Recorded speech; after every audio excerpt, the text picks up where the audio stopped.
del traductor. Respondiendo a un apremiante requerimiento del Fondo de Cultura Económica, he afrontado la ardua y penosa tarea de ofrecer al lector de habla española una versión directa y completa de la fenomenología del espíritu de C. W. F. Hegel. Es que yo sepa, el primer intento, llevado a las prensas, que se hace de traducir al español, directamente del alemán, el texto íntegro de la fenomenología. En 1935 publicó el profesor español Xavier Zubiri, en la colección de Textos Filosóficos, de la Revista de Occidente, una breve selección de la obra, que abarcaba el prólogo, la introducción y el capítulo final sobre el saber absoluto. Era realmente extraño que una obra como esta, que ocupa un lugar tan destacado en la teoría filosófica del mundo entero y que ha dejado una huella tan profunda en muchos campos del saber y en las disciplinas de la acción política y social, no se hubiese hecho aún asequible, en su totalidad, al público lector. De habla española. A llenar esta laguna, muy sensible, tiende el empeño del Fondo de Cultura Económica, con la presente edición. Por su parte, el traductor, después de enfrentarse con las ímprobas dificultades de su tarea, no siempre vencidas airosamente, cree comprender ahora, a la luz de su propia espinosa experiencia, porque la empresa no había sido abordada o, por lo menos, llevada a cabo hasta hoy. No por prurito de modestia, sino porque realmente es así, califico de primer intento esta versión española que aquí ve la luz. Estoy absolutamente seguro de que una labor de esta naturaleza, por mucho que se aquilate, no puede alcanzar resultados satisfactorios en un primero y personal empeño. De que solo la crítica de muchos brindará los elementos necesarios para ir superando sobre la marcha, en un proceso de corrección y perfeccionamiento, el texto español que aquí se establece como punto de partida. Al abordar inicialmente los problemas de esta traducción, había abrigado yo la ilusión de poder infundir al texto español una mayor claridad y una mayor soltura, adoptando una actitud más libre en la reproducción del pensamiento hegeliano. Pronto hube de comprender, en el transcurso del trabajo, los peligros de este modo de proceder, en obra tan oscura y difícil como la fenomenología. Al cabo, se impuso el criterio de ajustarse por entero a las características peculiares del lenguaje y el propio estilo del autor y hasta de su sintaxis, inseparables muchas veces de su pensamiento, afrontando el riesgo de la oscuridad, la inelegancia e incluso, en ocasiones, la incorrección literaria de la prosa de nuestra versión, para no dar contra el escollo, mucho más amenazador evidentemente, en libro de tanta riqueza filosófica conceptual y de fisonomía tan acusada como de infidelidad o desviación en cuanto al contenido. He tenido presente en todo momento que el encargo recibido por mí y la responsabilidad por mí asumida eran traducir a Hegel, y no ofrecer una paráfrasis de su obra. Por eso también, y a diferencia de otras versiones de la fenomenología, respaldadas, evidentemente, por la personalidad de los traductores, como la francesa de Hippolyte y la italiana de De Negri, se combinó con la editorial en que esta traducción no fuese acompañada de notas explicativas o aclaratorias, fuera de las muy contadas que el propio autor pone al pie de página. La finalidad perseguida es ofrecer al lector español interesado una versión lo más fiel y apegada al texto original de la obra de Hegel que sea posible, y que sirva de base para los estudios y comentarios oportunos.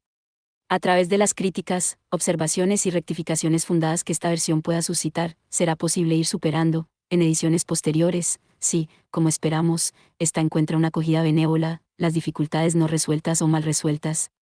Pues, repito, un trabajo de esta envergadura no puede ser fruto de los esfuerzos de uno solo o de varios, sino de los afanes de muchos, obra de un trabajo realmente colectivo. Aunque su nombre vaya asociado en la misma portada a esta versión española, como colaborador, no quiero dejar de consignar aquí mi agradecimiento al doctor Ricardo Guerra por la cooperación tan empeñosa y fecunda prestada por él a esta traducción. El texto español propuesto por mí ha sido discutido y establecido en estrecha colaboración con él. Sus observaciones y orientaciones me han sido valiosísimas, a lo largo de todo el trabajo. Este ha sido llevado a cabo, como se indica, con su colaboración. Lo cual no me exime a mí, naturalmente, de mi propia y personal responsabilidad en la redacción última del texto que aquí se ofrece al lector. No se ha considerado necesario, por lo menos en esta primera edición, añadir al texto un léxico o vocabulario de los términos más o menos dudosos o difíciles, algunos probablemente litigiosos, controvertibles, empleados por el traductor para expresar conceptos fundamentales de Hegel. Solamente en 2 o 3 casos excepcionales se ha recurrido al expediente de reproducir entre corchetes, para mejor fijar el concepto, el término alemán. El caso más importante, muchas veces repetido, es el de Realität, para marcar la diferencia con respecto a Wirklichkeit, que traducimos, literalmente, por realidad. Existencia, corresponde al alemán existence, mientras que el término Dasein se traduce siempre, al que de la letra, por, ser allí.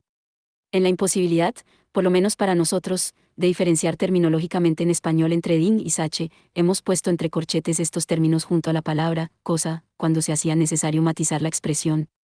Señalaré, por último, para poner de relieve la terminología, a juicio nuestro, más discutible, que el dificilísimo y tan debatido Meinung, Minan hegeliano aparece traducido aquí por suposición y suponer, aufheben por superar, sittlich por ético y moralisch por moral, seien por lo que es, entauserung por enajenación y enfrendung por extrañamiento.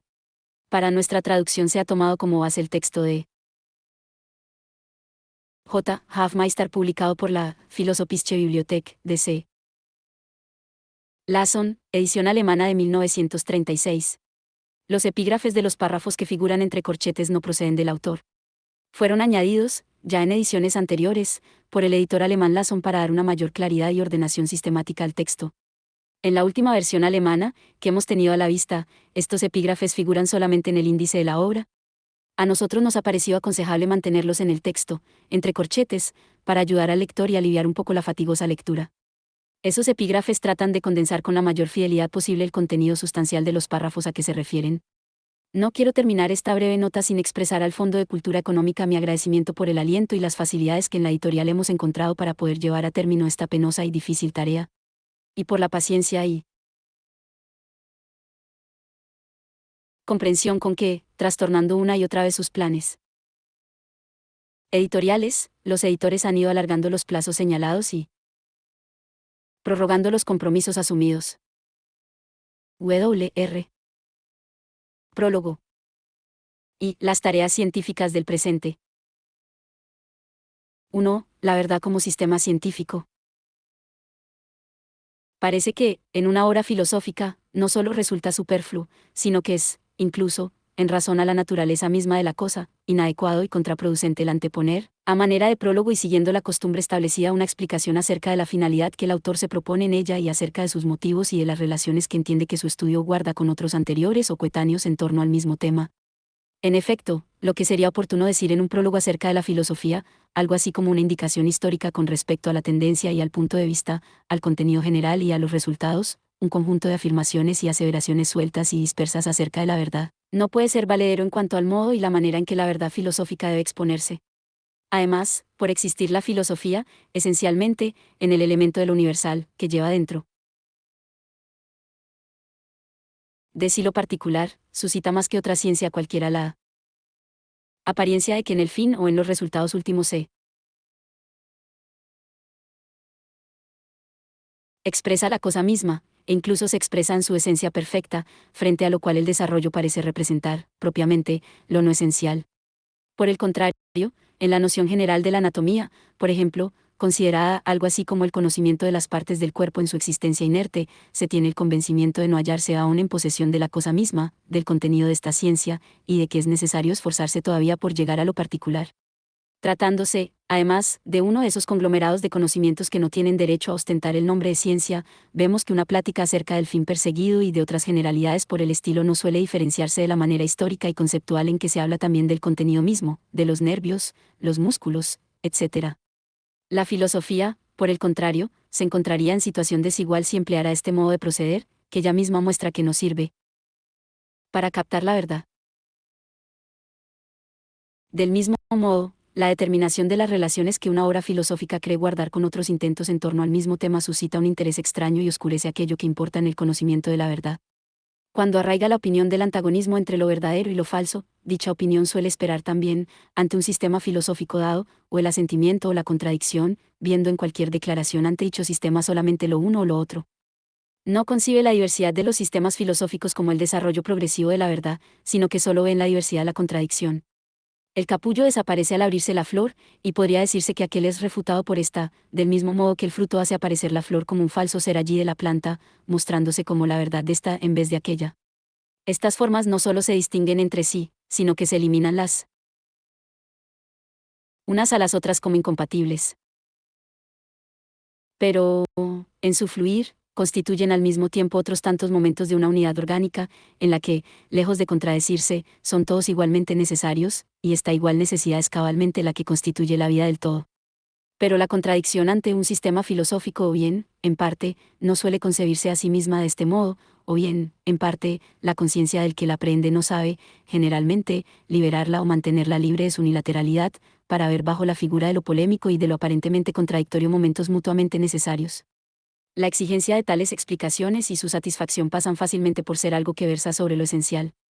¿Acaso puede el sentido interno de una obra filosófica manifestarse de algún modo mejor que en sus fines y resultados, y cómo podrían estos conocerse de un modo más preciso que en aquello que los diferencia de lo que una época produce en esa misma esfera? Ahora bien, cuando semejante modo de proceder pretende ser algo más que el inicio del conocimiento, cuando trata de hacerse valer como el conocimiento real, se le debe incluir, de hecho, entre las invenciones a que se recurre para eludir la cosa misma y para combinar la apariencia de la seriedad y del esfuerzo con la renuncia efectiva a ellos. En efecto, la cosa no se reduce a su fin, sino que se halla en su desarrollo, ni el resultado es el todo real, sino que lo es en unión con su devenir, el fin para sí es lo universal carente de vida, del mismo modo que la tendencia es el simple impulso privado todavía de su realidad, y el resultado escueto simplemente el cadáver que la tendencia deja tras sí.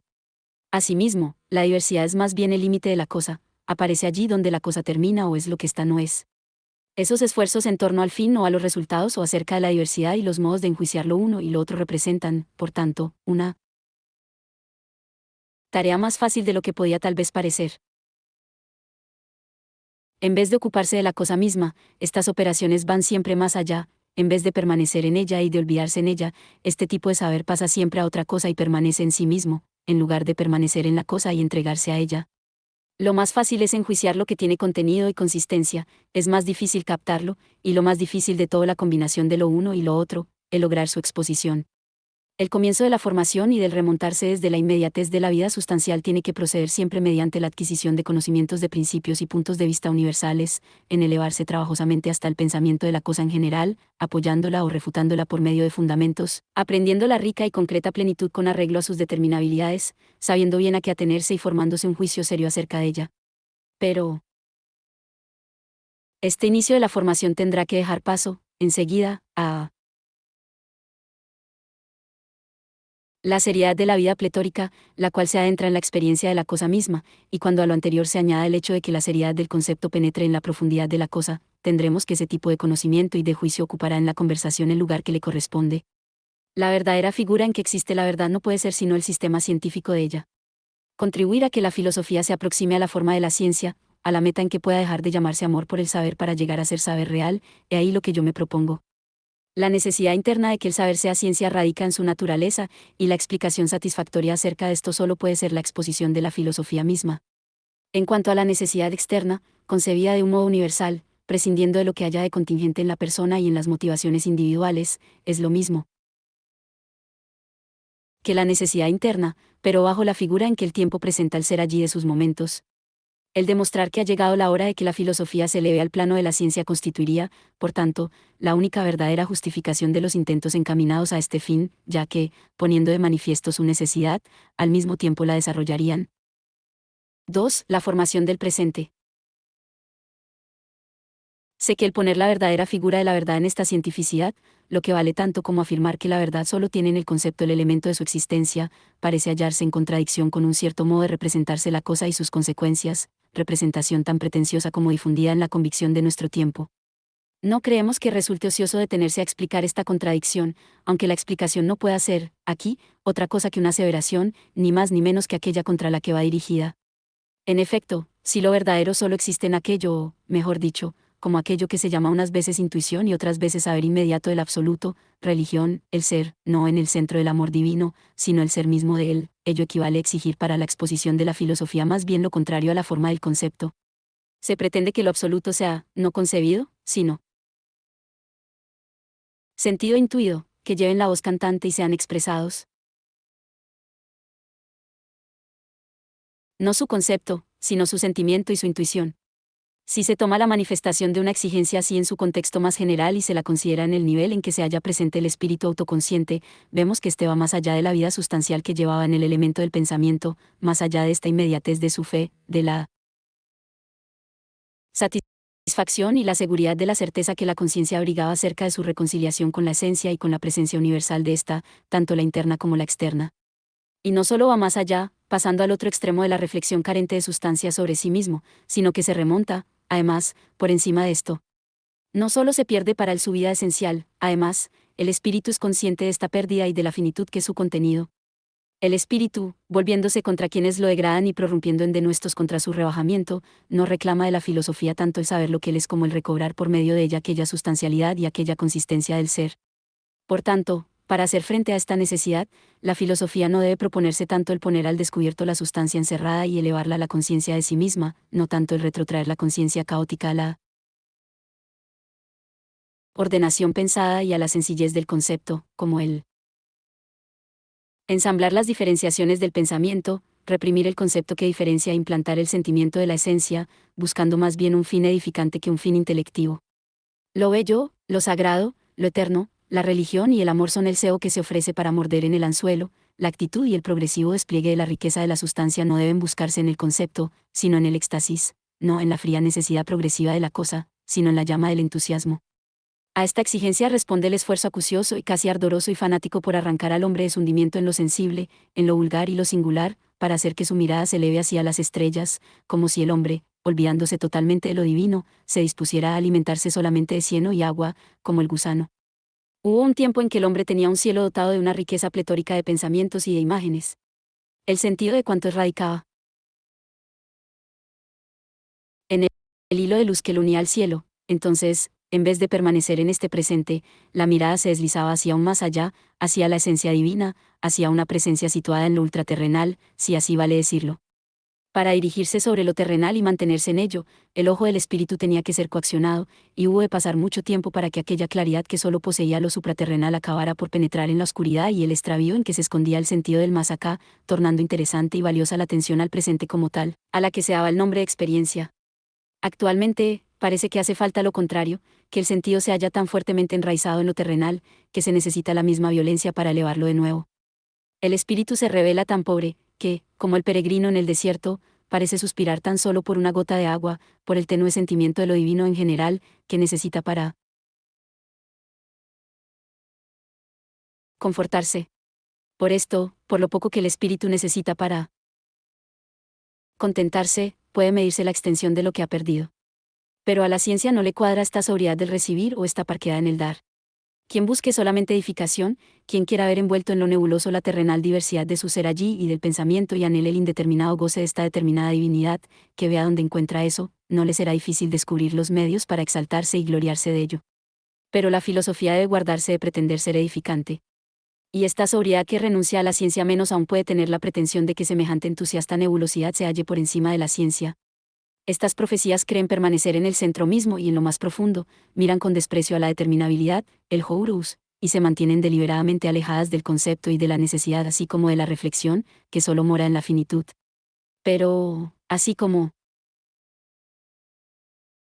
hay una anchura vacía, hay también una profundidad vacía, hay como una extensión de la sustancia que se derrama en una variedad finita, sin fuerza para mantenerla en cohesión, y hay también una intensidad carente de contenido que, como mera fuerza sin extensión, es lo mismo que la superficialidad. La fuerza del espíritu es siempre tan grande como su exteriorización, su profundidad solamente tan profunda como la medida en que el espíritu, en su interpretación, se atreve a desplegarse y a perderse. Al mismo tiempo, cuando este saber sustancial carente de concepto pretesta haber sumergido lo peculiar de sí en la esencia y entregarse a una filosofía verdadera y santa, no ve que, en vez de consagrarse a Dios, con su desprecio de la medida y la determinación, lo que hace es dejar, unas veces, que campe por sus respetos en sí mismo el carácter fortuito del contenido y, otras veces, que se imponga la propia arbitrariedad. Al confiarse a las emanaciones desenfrenadas de la sustancia, creen que, ahogándola, conciencia de sí y renunciando al entendimiento, son los elegidos, a quienes Dios infunde en sueños la sabiduría, pero lo que en realidad reciben y dan a luz en su sueño no son, por tanto, más que sueños. 3. Lo verdadero como principio, y su despliegue. No es difícil darse cuenta, por lo demás, de que vivimos en tiempos de gestación y de transición hacia una nueva época. El espíritu ha roto con el mundo anterior de su ser allí y de su representación y se dispone a hundir eso en el pasado, entregándose a la tarea de su propia transformación. El espíritu. Ciertamente, no permanece nunca quieto, sino que se halla siempre en movimiento incesantemente progresivo. Pero, así como en el niño, tras un largo periodo de silenciosa nutrición, el primer aliento rompe bruscamente la gradualidad del proceso puramente acumulativo en un salto cualitativo, y el niño nace, así también el espíritu que se formaba madurando lenta y silenciosamente hacia la nueva figura, va desprendiéndose de una partícula tras otra de la estructura de su mundo anterior y los estremecimientos de este mundo se anuncian solamente por medio de síntomas aislados, la frivolidad y el tedio que se apoderan de lo existente y el vago presentimiento de lo desconocido son los signos premonitorios de que algo otro se avecina. Estos paulatinos desprendimientos, que no alteran la fisonomía del todo, se ven bruscamente interrumpidos por la aurora que de pronto ilumina como un rayo la imagen del mundo nuevo. Sin embargo, este mundo nuevo no presenta una realidad perfecta, como no la presenta tampoco el niño recién nacido, y es esencialmente importante no perder de vista esto. La primera aparición es tan solo su inmediatez o su concepto. Del mismo modo que no se construye un edificio cuando se ponen sus cimientos, el concepto del todo a que se llega no es el todo mismo. No nos contentamos con que se nos enseñe una bellota cuando lo que queremos ver ante nosotros es un roble, con todo el vigor de su tronco, la expansión de sus ramas y la masa de su follaje. Del mismo modo, la ciencia, coronación de un mundo del espíritu, no encuentra su acabamiento en sus inicios. El comienzo del nuevo espíritu es el producto de una larga transformación de múltiples y variadas formas de cultura, la recompensa de un camino muy sinuoso y de esfuerzos y desvelos no menos arduos y diversos. Es el todo que retorna a sí mismo saliendo de la sucesión y de su extensión, convertido en el concepto simple de este todo. Pero la realidad de este todo simple consiste en que aquellas configuraciones convertidas en momentos vuelven a desarrollarse y se dan una nueva configuración, pero ya en su nuevo elemento y con el sentido que de este modo adquieren. Mientras que, de una parte, la primera manifestación del mundo nuevo no es más que el todo velado en su simplicidad o su fundamento universal, tenemos que, por el contrario, la conciencia conserva todavía en el recuerdo la riqueza de su existencia anterior. La conciencia echa de menos en la nueva figura que se manifiesta la expansión y la especificación del contenido, y aún echa más de menos el desarrollo completo de la forma que permite determinar con seguridad las diferencias y ordenarlas en sus relaciones fijas. Sin este desarrollo completo, la ciencia carece de inteligibilidad universal y presenta la apariencia de ser solamente patrimonio esotérico de unos. ¿Cuántos? Patrimonio esotérico, porque por el momento existe. Solamente en su concepto o en su interior, y de unos cuantos, porque su manifestación no desplegada hace de su ser allí algo singular.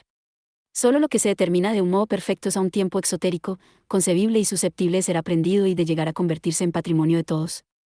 La forma inteligible de la ciencia es el camino hacia ella asequible a todos e igual para todos, y el llegar al saber racional a través del entendimiento es la justa exigencia de la conciencia que accede a la ciencia, pues el entendimiento es el pensamiento, el puro yo en general, y lo inteligible es lo ya conocido y lo común a la ciencia y a la conciencia no científica, por medio de lo cual puede ésta pasar de un modo inmediato a aquella.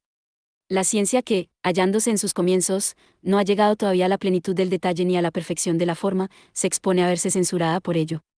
Pero si esta censura tratara de afectar a su esencia sería tan injusta como inadmisible sería el no querer reconocer la exigencia de aquel desarrollo completo. Esta contraposición parece ser el nudo fundamental en que se afana actualmente la formación científica, sin que hasta ahora exista la unidad de criterio necesaria acerca de ello. Unos insisten en la riqueza del material y en la inteligibilidad, otros desdeñan, por lo menos, esto y hacen hincapié en la inmediata racionalidad y divinidad. Y si aquellos son reducidos al silencio, ya sea por la sola fuerza de la verdad o también por la cometividad de los otros, y se sienten vencidos en cuanto al fundamento de la cosa, ello no quiere decir que se den por satisfechos en lo tocante a aquellas exigencias, que, siendo justas, no han sido satisfechas. Su silencio solo se debe por una parte a la victoria de los otros, y por otra al hastío y a la indiferencia que suele traer consigo una espera constantemente excitada y no el cumplimiento de lo prometido.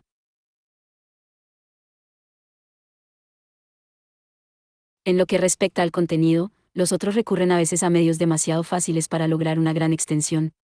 Despliegan en su terreno gran cantidad de materiales, todo lo que ya se conoce y se ha ordenado y, al ocuparse preferentemente de cosas extrañas y curiosas, aparentan tanto más poseer el resto, aquello que ya domina el saber a su manera, y con ello lo que aún no se haya ordenado, y someterlo así toda la idea absoluta, que de este modo parece reconocerse en todo y prosperar en forma de ciencia desplegada. Pero, si nos paramos a examinar de cerca este despliegue, se ve que no se produce por el hecho de que uno y lo mismo se configura por sí mismo de diferentes modos, sino que es la informe repetición de lo uno y lo mismo, que no hace más que aplicarse exteriormente a diferentes materiales, adquiriendo la tediosa apariencia de la diversidad. cuando el desarrollo consiste simplemente en esta repetición de la misma fórmula, la idea de por sí indudablemente verdadera sigue manteniéndose realmente en su comienzo. Si el sujeto del saber se limita a hacer que dé vueltas en torno a lo dado una forma inmóvil, haciendo que el material se sumerja desde fuera en este elemento quieto, esto, ni más ni menos que cualesquiera ocurrencias arbitrarias en torno al contenido, no puede considerarse como el cumplimiento de lo que se había exigido, a saber, la riqueza que brota de sí misma y la diferencia de figuras que por sí misma se determina. Se trata más bien de un monótono formalismo, que sí logra establecer diferencias en cuanto al material es, sencillamente, porque éste estaba ya presto y era conocido. Y trata de hacer pasar esta monotonía y esta universalidad abstracta como lo absoluto, asegura que quienes no se dan por satisfechos con ese modo de ver revelan con ello su incapacidad para adueñarse del punto de vista de lo absoluto y mantenerse firmemente en él. Así como, en otros casos, la vacua posibilidad de representarse algo de otro modo bastaba para refutar una representación, y la misma mera posibilidad, el pensamiento universal, encerraba todo el valor positivo del conocimiento real. Aquí vemos cómo se atribuye también todo valor a la idea universal bajo esta forma de irrealidad y cómo se disuelve lo diferenciado y lo determinado, o, mejor dicho, vemos hacerse valer como método especulativo lo no desarrollado o el hecho, no justificado por sí mismo, de arrojarlo al abismo del vacío. Considerar un ser allí cualquiera tal como es en lo absoluto, equivale a decir que se habla de él como de un algo, pero que en lo absoluto, donde a igual a, no se dan, ciertamente, tales cosas, pues allí todo es uno. Contraponer este saber uno de que en lo absoluto todo es igual al conocimiento, diferenciado y pleno o que busca y exige plenitud, o hacer pasar su absoluto por la noche en la que, como suele decirse, todos los gatos son pardos, es la ingenuidad del vacío en el conocimiento. El formalismo que la filosofía de los tiempos modernos denuncia y vitupera y que constantemente se engendra de nuevo en ella no desaparecerá de la ciencia, aunque se lo conozca y se lo sienta como insuficiente, hasta que el conocimiento de la realidad absoluta llegue a ser totalmente claro en cuanto a su naturaleza.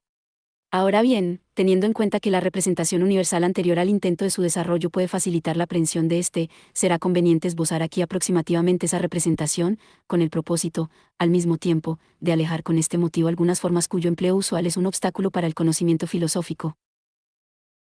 2. El desarrollo de la conciencia hacia la ciencia. 1. El concepto de lo absoluto como el concepto del sujeto. Según mi modo de ver, que deberá justificarse solamente mediante la exposición del sistema mismo, todo depende de que lo verdadero no se aprehenda y se exprese como sustancia, sino también y en la misma medida como sujeto. Hay que hacer notar, al mismo tiempo, que la sustancialidad implica tanto lo universal o la inmediatez del saber mismo como aquello que es para el saber ser o inmediatez. Si el concebir a Dios como la sustancia una indignó a la época en que esta determinación fue expresada, la razón de ello estribaba, en parte, en el instinto de que en dicha concepción la conciencia de sí desaparecía en vez de mantenerse, pero, de otra parte, lo contrario de esto, lo que mantiene al pensamiento como pensamiento, la universalidad en cuanto tal, es la misma simplicidad o la sustancialidad indistinta, inmóvil, y si, en tercer lugar, el pensamiento unifica el ser de la sustancia consigo mismo y capta la inmediatez o la intuición como pensamiento, se trata de saber, además, si esta intuición intelectual no recae de nuevo en la simplicidad inerte y presenta la realidad misma de un modo irreal. La sustancia viva es, además, el ser que es en verdad sujeto o, lo que tanto vale, que es en verdad real, pero solo en cuanto es el movimiento del ponerse a sí misma o la mediación de su devenir otro consigo misma. Es, en cuanto sujeto, la pura y simple negatividad y es, cabalmente por ello, el desdoblamiento de lo simple o la duplicación que contrapone, que es de nuevo la negación de esta indiferente diversidad y de su contraposición. Lo verdadero es solamente esta igualdad que se restaura o la reflexión en el ser otro en sí mismo, y no una unidad originaria en cuanto tal o una unidad inmediata en cuanto tal. Es el devenir de sí mismo, el círculo que presupone y tiene por comienzo su término como su fin y que solo es real por medio de su desarrollo y de su fin. La vida de Dios y el conocimiento divino pueden, pues, expresarse tal vez como un juego del amor consigo mismo, y esta idea desciende al plano de lo edificante e incluso de lo insulso si faltan en ella la seriedad, el dolor, la paciencia y el trabajo de lo negativo. En sí aquella vida es, indudablemente, la igualdad no empañada y la unidad consigo misma que no se ve seriamente impulsada hacia un ser otro y la enajenación ni tampoco hacia la superación de esta. Pero este en sí es la universalidad abstracta, en la que se prescinde de su naturaleza de ser para sí, con ello, del automovimiento de la forma en general. Precisamente por expresarse la forma como igual a la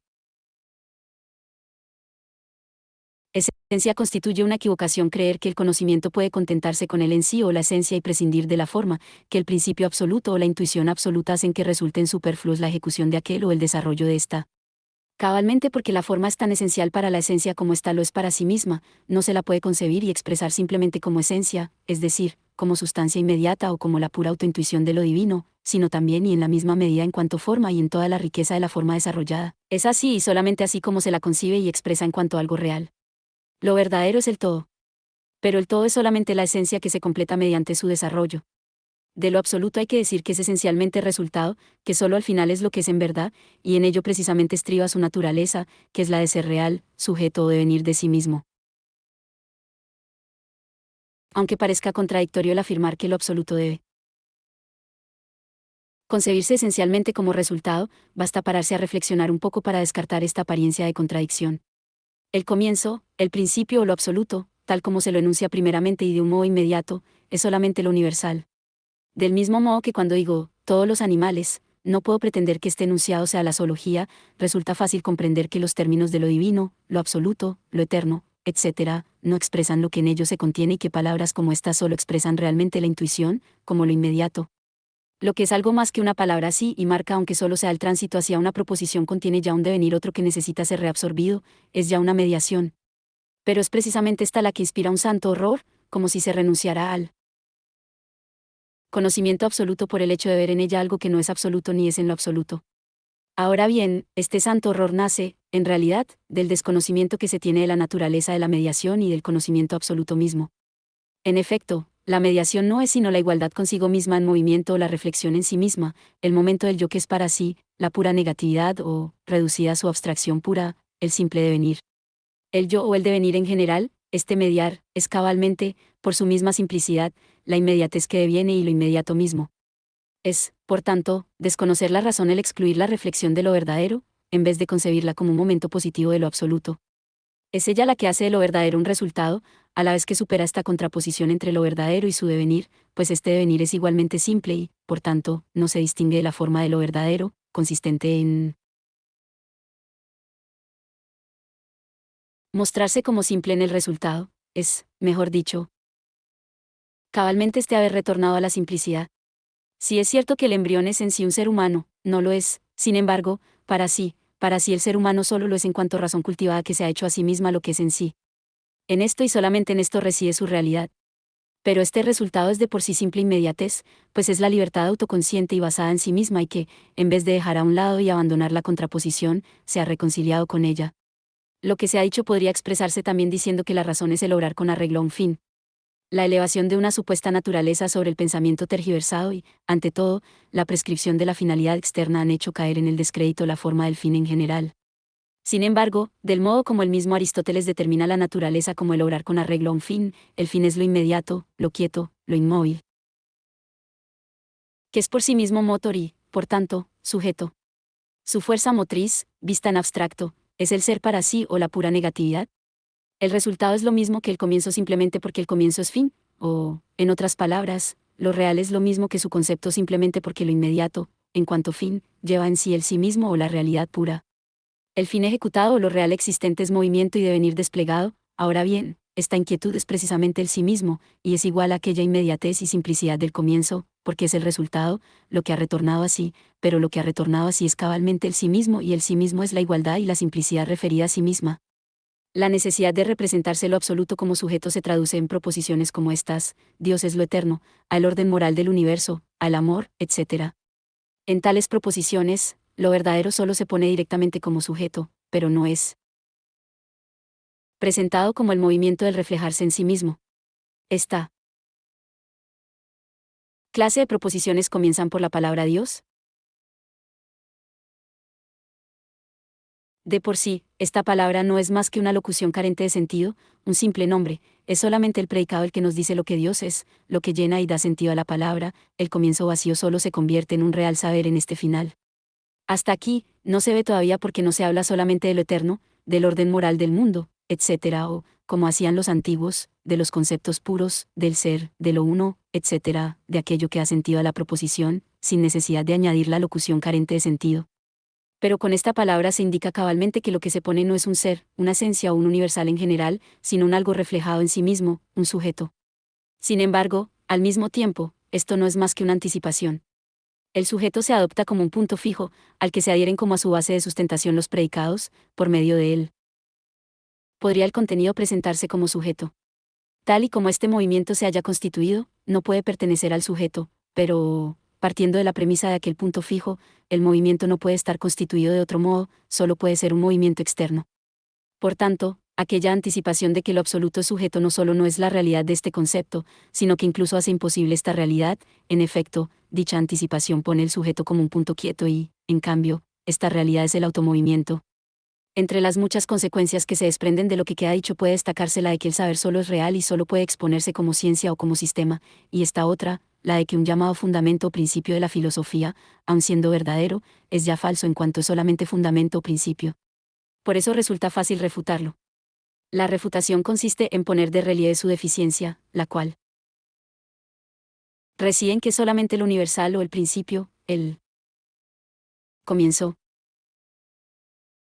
Cuando la refutación es a fondo se deriva del mismo principio y se desarrolla a base de él, y no se monta desde fuera, mediante aseveraciones y ocurrencias contrapuestas. La refutación deberá ser, pues, en rigor, el desarrollo del mismo principio refutado, complementando sus deficiencias, pues de otro modo la refutación se equivocará acerca de sí misma y tendrá en cuenta solamente su acción negativa, sin cobrar conciencia del progreso que ella representa y de su resultado, atendiendo también al aspecto positivo. Y, a la inversa, el desarrollo propiamente positivo del comienzo es, al mismo tiempo, una actitud igualmente negativa con respecto a él, es decir, con respecto a su forma unilateral, que consiste en ser solo de un modo inmediato o en ser solamente fin. Se la puede, por tanto, considerar a sí mismo como la refutación de aquello que sirve de fundamento al sistema, aunque más exactamente,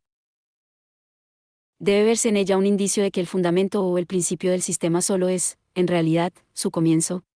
El que lo verdadero solo es real como sistema o el que la sustancia es esencialmente sujeto se expresa en la representación que enuncia, lo absoluto como espíritu, el concepto más elevado de todos y que pertenece a la época moderna y a su religión. Solo lo espiritual es lo real, es la esencia o el ser en sí, lo que se mantiene y lo determinado, el ser otro y el ser para sí, y lo que permanece en sí mismo en esta determinabilidad o en su ser fuera de sí o es en y para sí. Pero este ser en y para sí es primeramente para nosotros o en sí, es la sustancia espiritual. Y tiene que ser esto también para sí mismo, tiene que ser el saber de lo espiritual y el saber de sí mismo como espíritu, es decir, tiene que ser como objeto y tiene que serlo, a sí mismo, de modo inmediato, en cuanto objeto superado, reflejado en sí. Es para sí solamente para nosotros, en cuanto que su contenido espiritual es engendrado por él mismo, pero en cuanto que es para sí también para sí mismo, este autoengendrarse, el concepto puro, es para él, al mismo tiempo, el elemento objetivo en el que tiene su existencia, y, de este modo, en su existencia, es para sí mismo objeto reflejado en sí. El espíritu que se sabe desarrollado así como espíritu es la ciencia. Esta es la realidad de ese espíritu y el reino que el espíritu se construye en su propio elemento. 2. El devenir del saber. El puro conocerse a sí mismo en el absoluto ser otro, este éter en cuanto tal, es el fundamento y la base de la ciencia o el saber en general. El comienzo de la filosofía sienta como supuesto o exigencia el que la conciencia se halle en este elemento. Pero este elemento solo obtiene su perfección y su transparencia a través del movimiento de su devenir. Es la pura espiritualidad, como lo universal, la que tiene el modo de la simple inmediatez, esta simplicidad, tal y como existe, existence hat, en cuanto tal, es el terreno, el pensamiento que es solamente en el espíritu. Y por ser este elemento, esta inmediatez del espíritu, lo sustancial del espíritu en general, es la esencialidad transfigurada, la reflexión que, siendo ella misma simple, es la inmediatez en cuanto tal y para sí, el ser que es la reflexión dentro de sí mismo. La ciencia, por su parte, exige la autoconciencia que se remonte a este éter, para que pueda vivir y viva en ella y con ella. Y, a la inversa, el individuo tiene derecho a exigir que la ciencia le facilite la escala para ascender, por lo menos, hasta este punto de vista, y se la indique en él mismo. Su derecho se basa en su absoluta independencia, en la independencia que sabe que posee en cada una de las figuras de su saber, pues en cada una de ellas, sea reconocida o no por la ciencia y cualquiera que su contenido sea, el individuo es la forma absoluta, es decir, la certeza inmediata de sí mismo, y, si se prefiere esta expresión, es de este modo ser incondicionado. Si el punto de vista de la conciencia, El saber de cosas objetivas por oposición a sí misma y de sí misma por oposición a ellas, vale para la ciencia como lo otro, y aquello en que se sabe cercana a sí misma más bien como la pérdida del espíritu. El elemento de la ciencia es para la conciencia, por el contrario, el lejano más allá en que está ya no se posee a sí misma. Cada una de estas dos partes parece ser para la otra lo inverso a la verdad. El que la conciencia natural se confíe de un modo inmediato a la ciencia es un nuevo intento que hace, impulsada no se sabe por qué, de andar de cabeza, la coacción que sobre ella se ejerce para que adopte esta posición anormal y se mueva. En ella es una violencia que se le quiere imponer y que parece tan sin base como innecesaria. Sea en sí misma lo que quiera, la ciencia se presenta en sus relaciones con la autoconciencia inmediata como lo inverso a esta, o bien, teniendo la autoconciencia en la certeza de sí misma el principio de su realidad, la ciencia, cuando dicho principio para sí se halla fuera de ella, es la forma de la irrealidad. Así, pues, la ciencia tiene que encargarse de unificar ese elemento con ella misma o tiene más bien que hacer ver que le pertenece y de qué modo le pertenece. Carente de tal realidad, la ciencia es solamente el contenido, como él en sí, el fin que no es todavía, de momento, más que algo interno, no es en cuanto espíritu, sino solamente en cuanto sustancia espiritual. Este en sí tiene que exteriorizarse y convertirse en para sí mismo, lo que quiere decir, pura y simplemente, que él mismo tiene que poner la autoconciencia como una con él. Este devenir de la ciencia en general o del saber es lo que expone esta fenomenología del espíritu. El saber en su comienzo, o el espíritu inmediato, es lo carente de espíritu, la conciencia sensible. Para convertirse en auténtico saber o engendrar el elemento de la ciencia, que es su mismo concepto puro, tiene que seguir un largo y trabajoso camino.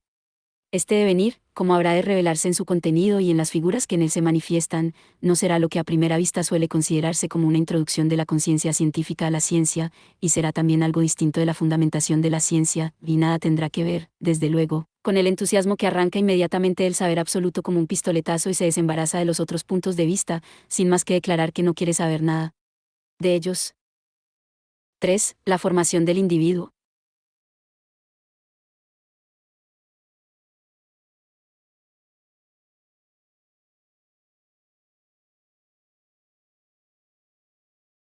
La tarea de conducir al individuo desde su punto de vista informe hasta el saber,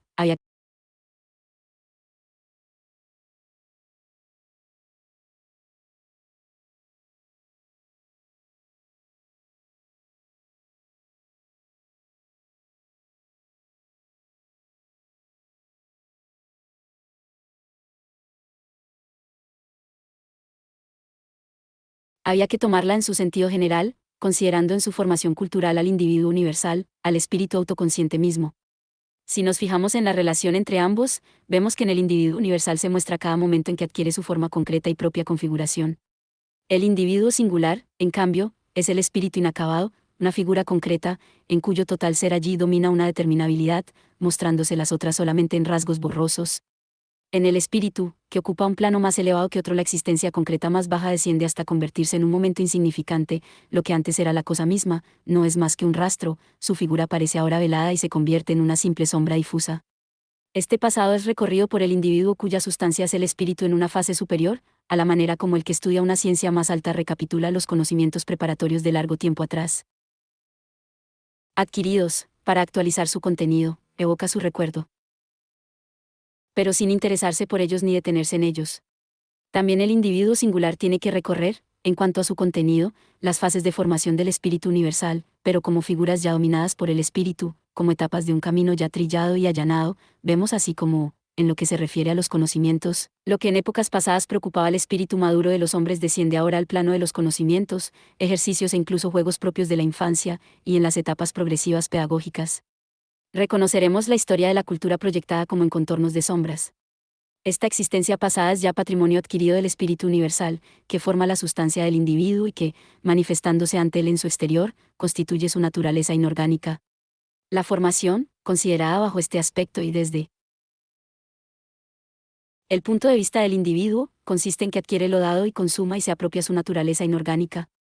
Pero esto, visto bajo el ángulo del espíritu universal como la sustancia, significa sencillamente que ésta sea su autoconciencia y hace brotar dentro de sí misma su devenir y su reflexión. La ciencia expone en su configuración este movimiento formativo, así en su detalle cuanto en su necesidad, como lo que ha descendido al plano de momento y patrimonio del espíritu. La meta es la penetración del espíritu en lo que es el saber. La impaciencia se afana en lo que es imposible, en llegar al fin sin los medios.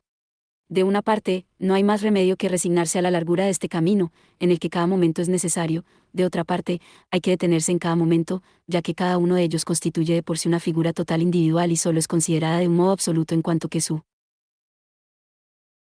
determinabilidad se considera como un todo o algo concreto o cuando se considera el todo en lo que esta determinación tiene de peculiar. Puesto que la sustancia del individuo e incluso el espíritu del mundo han tenido la paciencia necesaria para ir recorriendo estas formas en la larga extensión del tiempo y asumir la inmensa labor de la historia del mundo, en la que el espíritu del mundo ha ido desentrañando y poniendo de manifiesto en cada una de dichas formas el contenido total de sí mismo de que era capaz, y puesto que no le era posible adquirir con menos esfuerzo la conciencia de sí mismo, el individuo, por exigencia de la propia cosa, no puede llegar a captar su sustancia por un camino más corto, y, sin embargo, el esfuerzo es, al mismo tiempo, menor, ya que en sí todo esto ha sido logrado, el contenido es ya la realidad cancelada en la posibilidad o la inmediatez o juzgada, la configuración ya reducida a su abreviatura, a la simple determinación del pensamiento. Como algo ya pensando, el contenido es ya patrimonio de la sustancia, ya no es el ser allí en la forma del ser en sí, sino que solamente él en sí, no ya simplemente originario ni hundido en la existencia, sino más bien en sí recordado y que hay que revertir a la forma del ser para sí. Veamos más de cerca cómo se lleva a cabo esto. Lo que se nos ahorra en cuanto al todo, desde el punto de vista en que aquí aprendemos este movimiento, es la superación del ser allí; lo que resta y requiere una superior transformación es la representación y el conocimiento de las formas.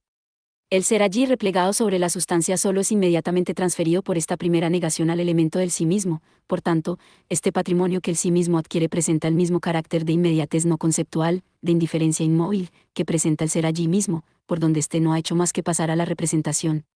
Con ello, dicho ser allí se convierte al mismo tiempo en algo conocido, en algo con que ha terminado ya el espíritu que es allí y sobre lo que, por consiguiente, no recae ya su actividad ni, por ende, su interés. Si la actividad que ya no tiene nada que ver con el ser allí es solamente, a su vez, el movimiento del espíritu particular que no se concibe, tenemos que el saber, por el contrario, se vuelve contra la representación que así se produce, contra este ser conocido, es la acción del sí mismo universal y el interés del pensamiento. Lo conocido en términos generales, precisamente por ser conocido, no es reconocido. Es la ilusión más corriente en que uno incurre y el engaño que se hace a otros al dar por supuesto en el conocimiento algo que es como conocido y conformarse con ello, pese a todo lo que se diga y se hable, esta clase de saber, sin que nos demos cuenta de por qué, no se mueve el sitio. El sujeto y el objeto, etc., Dios, la naturaleza, el entendimiento, la sensibilidad, etc., son tomados sin examen como base, dándolos por conocidos y valederos, como puntos fijos de partida y de retorno. El movimiento se desarrolla, en un sentido y en otro, entre estos puntos que permanecen inmóviles y se mantiene, por tanto, en la superficie. De este modo, el aprender y el examinar se reducen a ver si cada cual encuentra también en su propia representación lo que se dice de ello, si le parece así y es o no conocido para él. El análisis de una representación, tal y como solía hacerse, no era otra cosa que la superación de la forma de su ser conocido. Descomponer una representación en sus elementos originarios equivale a retrotraerla a sus momentos, que, por lo menos, no poseen la forma de la representación ya encontrada, sino que constituyen el patrimonio inmediato del sí mismo. Es indudable que este análisis solo lleva a pensamientos de suyo conocidos y que son determinaciones fijas y quietas. Pero este algo separado, lo irreal mismo, es un momento esencial, pues sí. Lo concreto es lo que se mueve es, solamente, porque se separa. Y se convierte en algo irreal. La actividad del separar es la fuerza y la labor del entendimiento, de la más grande y maravillosa de las potencias o, mejor dicho, de la potencia absoluta. El círculo que descansa cerrado en sí y que, como sustancia, mantiene sus momentos es la relación inmediata, que, por tanto, no puede causar asombro. La potencia portentosa de lo negativo reside, por el contrario, en que alcance un ser allí propio una libertad particularizada en cuanto tal, separado de su ámbito, lo vinculado, y que solo tiene realidad en su conexión con lo otro, es la energía del pensamiento, del yo puro. La muerte, si así queremos llamar a esa irrealidad, es lo más espantoso, y el retenerlo muerto lo que requiere una mayor fuerza. La belleza carente de fuerza odia al entendimiento porque éste exige de ella lo que no está en condiciones de dar. Pero la vida del espíritu no es la vida que se asusta ante la muerte y se mantiene pura de la desolación, sino la que sabe afrontarla y mantenerse en ella. El espíritu solo conquista su verdad cuando es capaz de encontrarse a sí mismo en el absoluto desgarramiento. El espíritu no es esta potencia como lo positivo que se aparta de lo negativo, como cuando decimos de algo que no es nada o que es falso y, hecho esto, pasamos sin más a otra cosa, sino que solo es esta potencia cuando mira cara a cara lo negativo y permanece cerca de ello. Esta permanencia es la fuerza mágica que hace que lo negativo vuelva al ser. Es lo mismo que más arriba se llamaba el sujeto, el cual, al dar un ser allí a la determinabilidad en su elemento, supera la inmediatez abstracta, es decir, la que solo es en general, y ese sujeto es, por tanto, la sustancia verdadera, el ser o la inmediatez que no tiene la mediación fuera de sí, sino que es esta mediación misma. El que lo representado se convierta en patrimonio de la pura autoconciencia, esta elevación a la universalidad en general, es solamente uno de los aspectos, pero no es aún la formación cultural completa. El tipo de estudio de los tiempos antiguos se distingue del de los tiempos modernos en que aquel era, en rigor, el proceso de formación plena de la conciencia natural.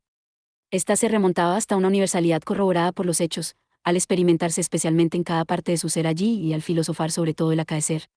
Por el contrario, en la época moderna el individuo se encuentra con la forma abstracta ya preparada, el esfuerzo de captarla y apropiársela es más bien el brote no mediado de lo interior y la abreviatura de lo universal más bien que su emanación de lo concreto y de la múltiple variedad de la existencia.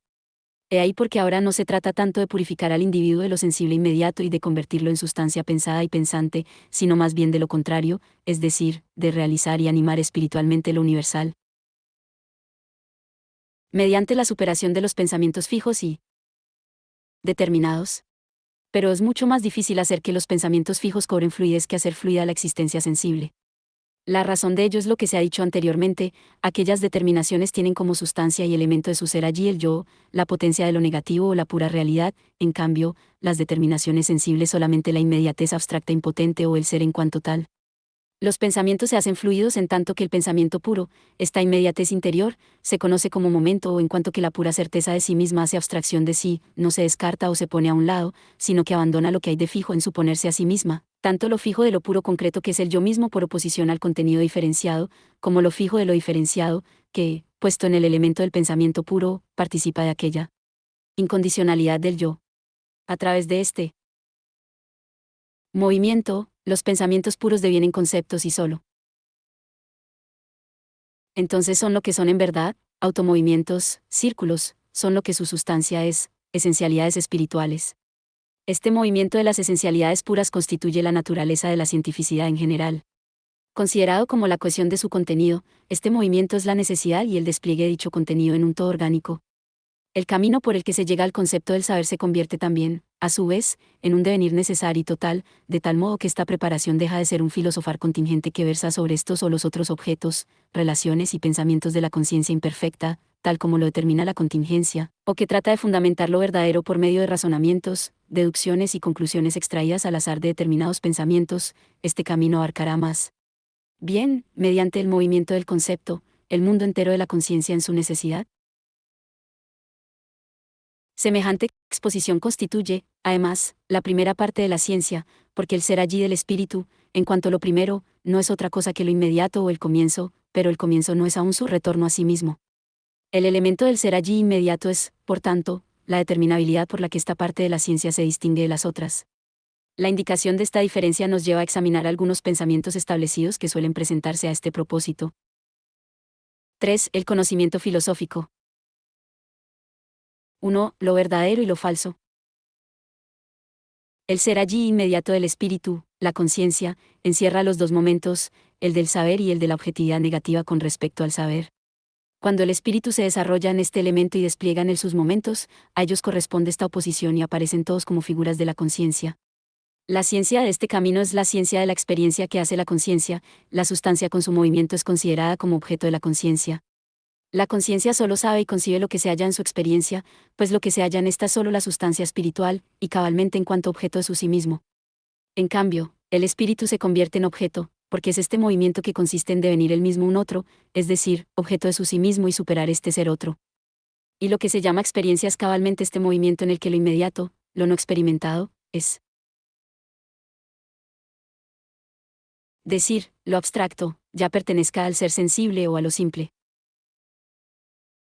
Solamente pensando, se extraña, para luego retornar así desde este extrañamiento, y es solamente así como es expuesto en su realidad y en su verdad, en cuanto patrimonio de la conciencia. La desigualdad que se produce en la conciencia entre el yo y la sustancia, que es su objeto, es su diferencia, lo negativo en general. Puede considerarse como el defecto de ambos, pero es su alma o lo que los mueve a los dos, y ahí porque algunos antiguos concebían el vacío, como el motor, ciertamente, como lo negativo, pero sin captar todavía lo negativo como el sí mismo. Ahora bien, si este algo negativo aparece ante todo como la desigualdad del yo con respecto al objeto, es también y en la misma medida la desigualdad de la sustancia con respecto a sí misma. Lo que parece acaecer fuera de ella y ser una actividad dirigida en contra suya es su propia acción, y ella muestra ser esencialmente sujeto. Al mostrar la sustancia perfectamente esto, el espíritu hace que su ser allí se iguale a su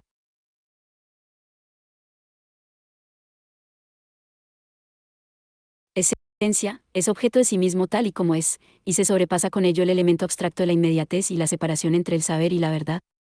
El ser es absolutamente mediado, es contenido sustancial, que de un modo no menos inmediato es patrimonio del yo, es sí mismo o el concepto. Al llegar aquí, termina la fenomenología del espíritu. Lo que el espíritu se prepara en ella es el elemento del saber. En este elemento se despliegan ahora los momentos del espíritu en la forma de la simplicidad, que sabe su objeto como sí mismo. Dichos momentos ya no se desdoblan en la contraposición del ser y el saber, sino que permanecen en la simplicidad del saber, son lo verdadero bajo la forma de lo verdadero, y su diversidad es ya solamente una diversidad en cuanto al contenido. Su movimiento, que se organiza en este elemento como un todo, es la lógica o filosofía especulativa. Ahora bien, como aquel sistema de la experiencia del espíritu capta solamente la manifestación de éste, parece como si el progreso que va desde él hasta la ciencia de lo verdadero y que es en la figura de lo verdadero, fuese algo puramente negativo, y cabría pedir que se eximiera de lo negativo como de lo falso, exigiendo ser conducidos directamente y sin más a la verdad, pues ¿para qué ocuparse de lo falso?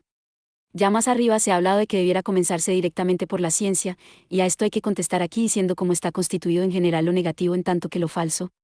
Las representaciones en torno a esto entorpecen muy especialmente el acceso a la verdad. Esto nos dará que para hablar del conocimiento matemático, que el saber filosófico se representa como el ideal que debiera proponerse alcanzar la filosofía, pero que hasta ahora ha sido una vana aspiración. Lo verdadero y lo falso figuran entre esos pensamientos determinados, que, inmóviles, se consideran como esencias propias, situadas una de cada lado, sin relación alguna entre sí, fijas y aisladas la una de la otra. Por el contrario, debe afirmarse que la verdad no es una moneda acuñada, que pueda entregarse y recibirse sin más, tal y como es. No hay lo falso como no hay lo malo. Lo malo y lo falso no son, indudablemente, tan malignos como el diablo, y hasta se les llega a convertir en sujetos particulares como a este, como lo falso y lo malo, son solamente universales, pero tienen su propia esencialidad el uno con respecto al otro. Lo falso, pues aquí se trata solamente de esto, sería lo otro, lo negativo de la sustancia, que en cuanto contenido del saber es lo verdadero. Pero la sustancia es ella misma esencialmente lo negativo, en parte como diferenciación y determinación del contenido y en parte como una simple diferenciación, es decir, como sí mismo y saber en general. No cabe duda de que se puede saber algo de una manera falsa. Decir que se sabe algo falsamente equivale a decir que el saber está en desigualdad con su sustancia. Y esta desigualdad constituye precisamente la diferenciación en general, es el momento esencial. De esta diferenciación llegará a surgir, sin duda alguna, su igualdad, y esta igualdad que llega a ser es la verdad. Pero no es verdad así como si se eliminara la desigualdad, a la manera como se elimina la escoria del metal puro, ni tampoco a la manera como se deja a un lado la herramienta después de modelar la vasija ya terminada, sino que la desigualdad sigue presente de un modo inmediato en lo verdadero como tal, como lo negativo, como el sí mismo. Sin embargo, no puede afirmarse, por ello, que lo falso sea un momento o incluso parte integrante de lo verdadero. Cuando se dice que en lo falso hay algo verdadero, en este enunciado son ambos como el aceite y el agua, que no pueden mezclarse y que se unen de un modo puramente externo. Y precisamente, atendiendo al significado y para designar el momento del perfecto ser otro, no debieran ya emplearse aquellos términos allí donde se ha superado su ser otro. Así como la expresión de la unidad del sujeto y el objeto, de lo finito y lo infinito, del ser y el pensamiento, etc., tiene el inconveniente de que objeto y sujeto, etc., significan lo que son fuera de su unidad y en la unidad no encierran ya, por tanto, el sentido que denota su expresión, así también, exactamente lo mismo. Lo falso no es ya en cuanto falso un momento de la verdad. El dogmatismo, como modo de pensar en el saber y en el estudio de la filosofía, no es otra cosa que el creer que lo verdadero consiste en una proposición que es un resultado fijo o que es sabida de un modo inmediato. A preguntas tales como cuando nació Julio César, cuántas toesas tiene un estadio, etc., hay que dar una respuesta neta, del mismo modo que es una verdad determinada el que el cuadrado de la hipotenusa es igual. a la suma de los cuadrados de los otros dos lados del triángulo rectángulo. Pero la naturaleza de esta llamada verdad difiere de la naturaleza de las verdades filosóficas. 2. El conocimiento histórico y el matemático. En lo que concierne a las verdades históricas, para referirse brevemente a ellas, en lo tocante a su lado puramente histórico, se considera fácilmente que versan sobre la existencia singular, sobre un contenido visto bajo el ángulo de lo contingente y lo arbitrario, es decir, sobre determinaciones no necesarias de él. Pero incluso verdades escuetas como las citadas a título de ejemplo no son sin el movimiento de la autoconciencia. Para llegar a conocer una de estas verdades, hay que comparar muchas cosas, manejar libros, entregarse a investigaciones, cualesquiera que éstas sean, incluso cuando se trata de una intuición inmediata, solo el conocimiento de ella unido a sus fundamentos podrá considerarse como algo dotado de verdadero valor, aunque en puridad lo que interesa sea solamente el resultado escueto.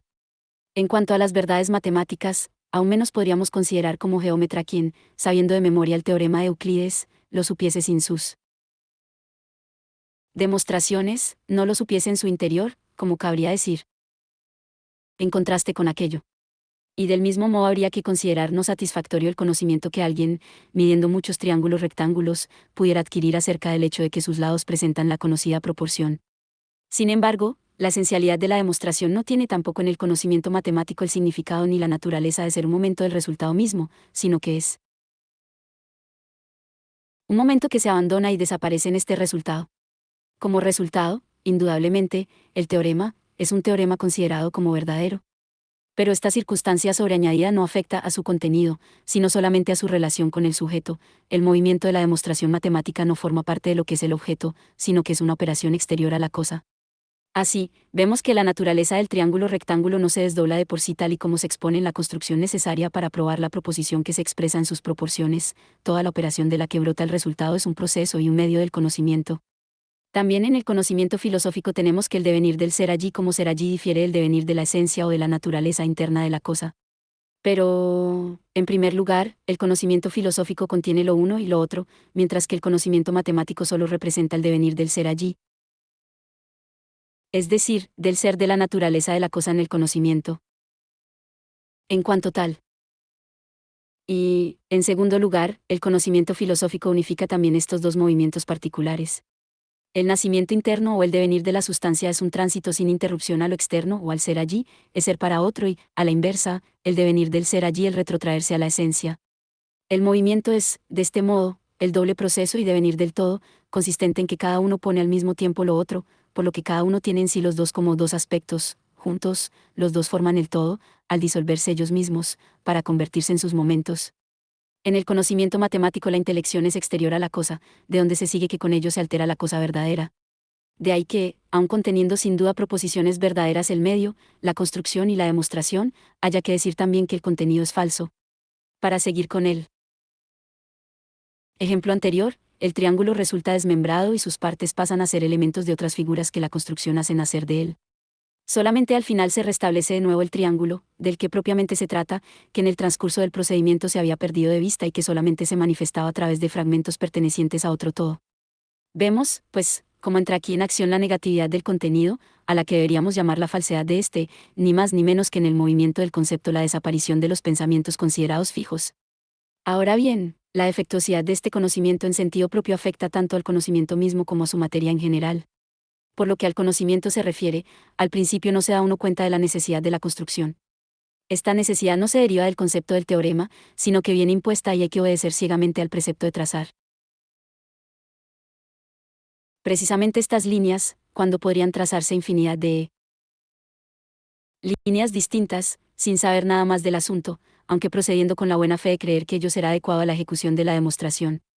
La ecuación al fin perseguido se pondrá de manifiesto con posterioridad, lo que quiere decir que es puramente externa, porque solo se revela más tarde en la demostración. Esta sigue, por tanto, un camino que arranca de un punto cualquiera, sin que sepamos qué relación guarda con el resultado que se ha de obtener. La marcha de la demostración asume estas determinaciones y relaciones y descarta otras, sin que sea posible darse cuenta de un modo inmediato de cuál es la necesidad a que responde esto, pues lo que rige este movimiento es un fin externo. La evidencia de este defectuoso conocimiento de que tanto se enorgullece la matemática y del que se jacta también en contra de la filosofía, se basa exclusivamente en la pobreza de su fin y en el carácter defectuoso de su materia, siendo por tanto de un tipo que la filosofía debe desdeñar. Su fin o concepto es la magnitud es precisamente la relación inesencial, aconceptual. Aquí, el movimiento del saber opera en la superficie, no afecta a la cosa misma, no afecta a la esencia o al concepto y no es, por ello mismo, un concebir. La materia acerca de la cual ofrece la matemática un tesoro grato de verdades es el espacio y lo uno. El espacio es el ser allí en lo que el concepto inscribe sus diferencias como en un elemento vacío y muerto y en el que dichas diferencias son, por tanto, igualmente inmóviles e inertes. Lo real no es algo espacial, a la manera como lo considera la matemática, ni la intuición sensible concreta ni la filosofía se ocupan de esa irrealidad propia de las cosas matemáticas. Y en ese elemento irreal no se da tampoco más que lo verdadero y real, es decir, proposiciones fijas, muertas, se puede poner fin.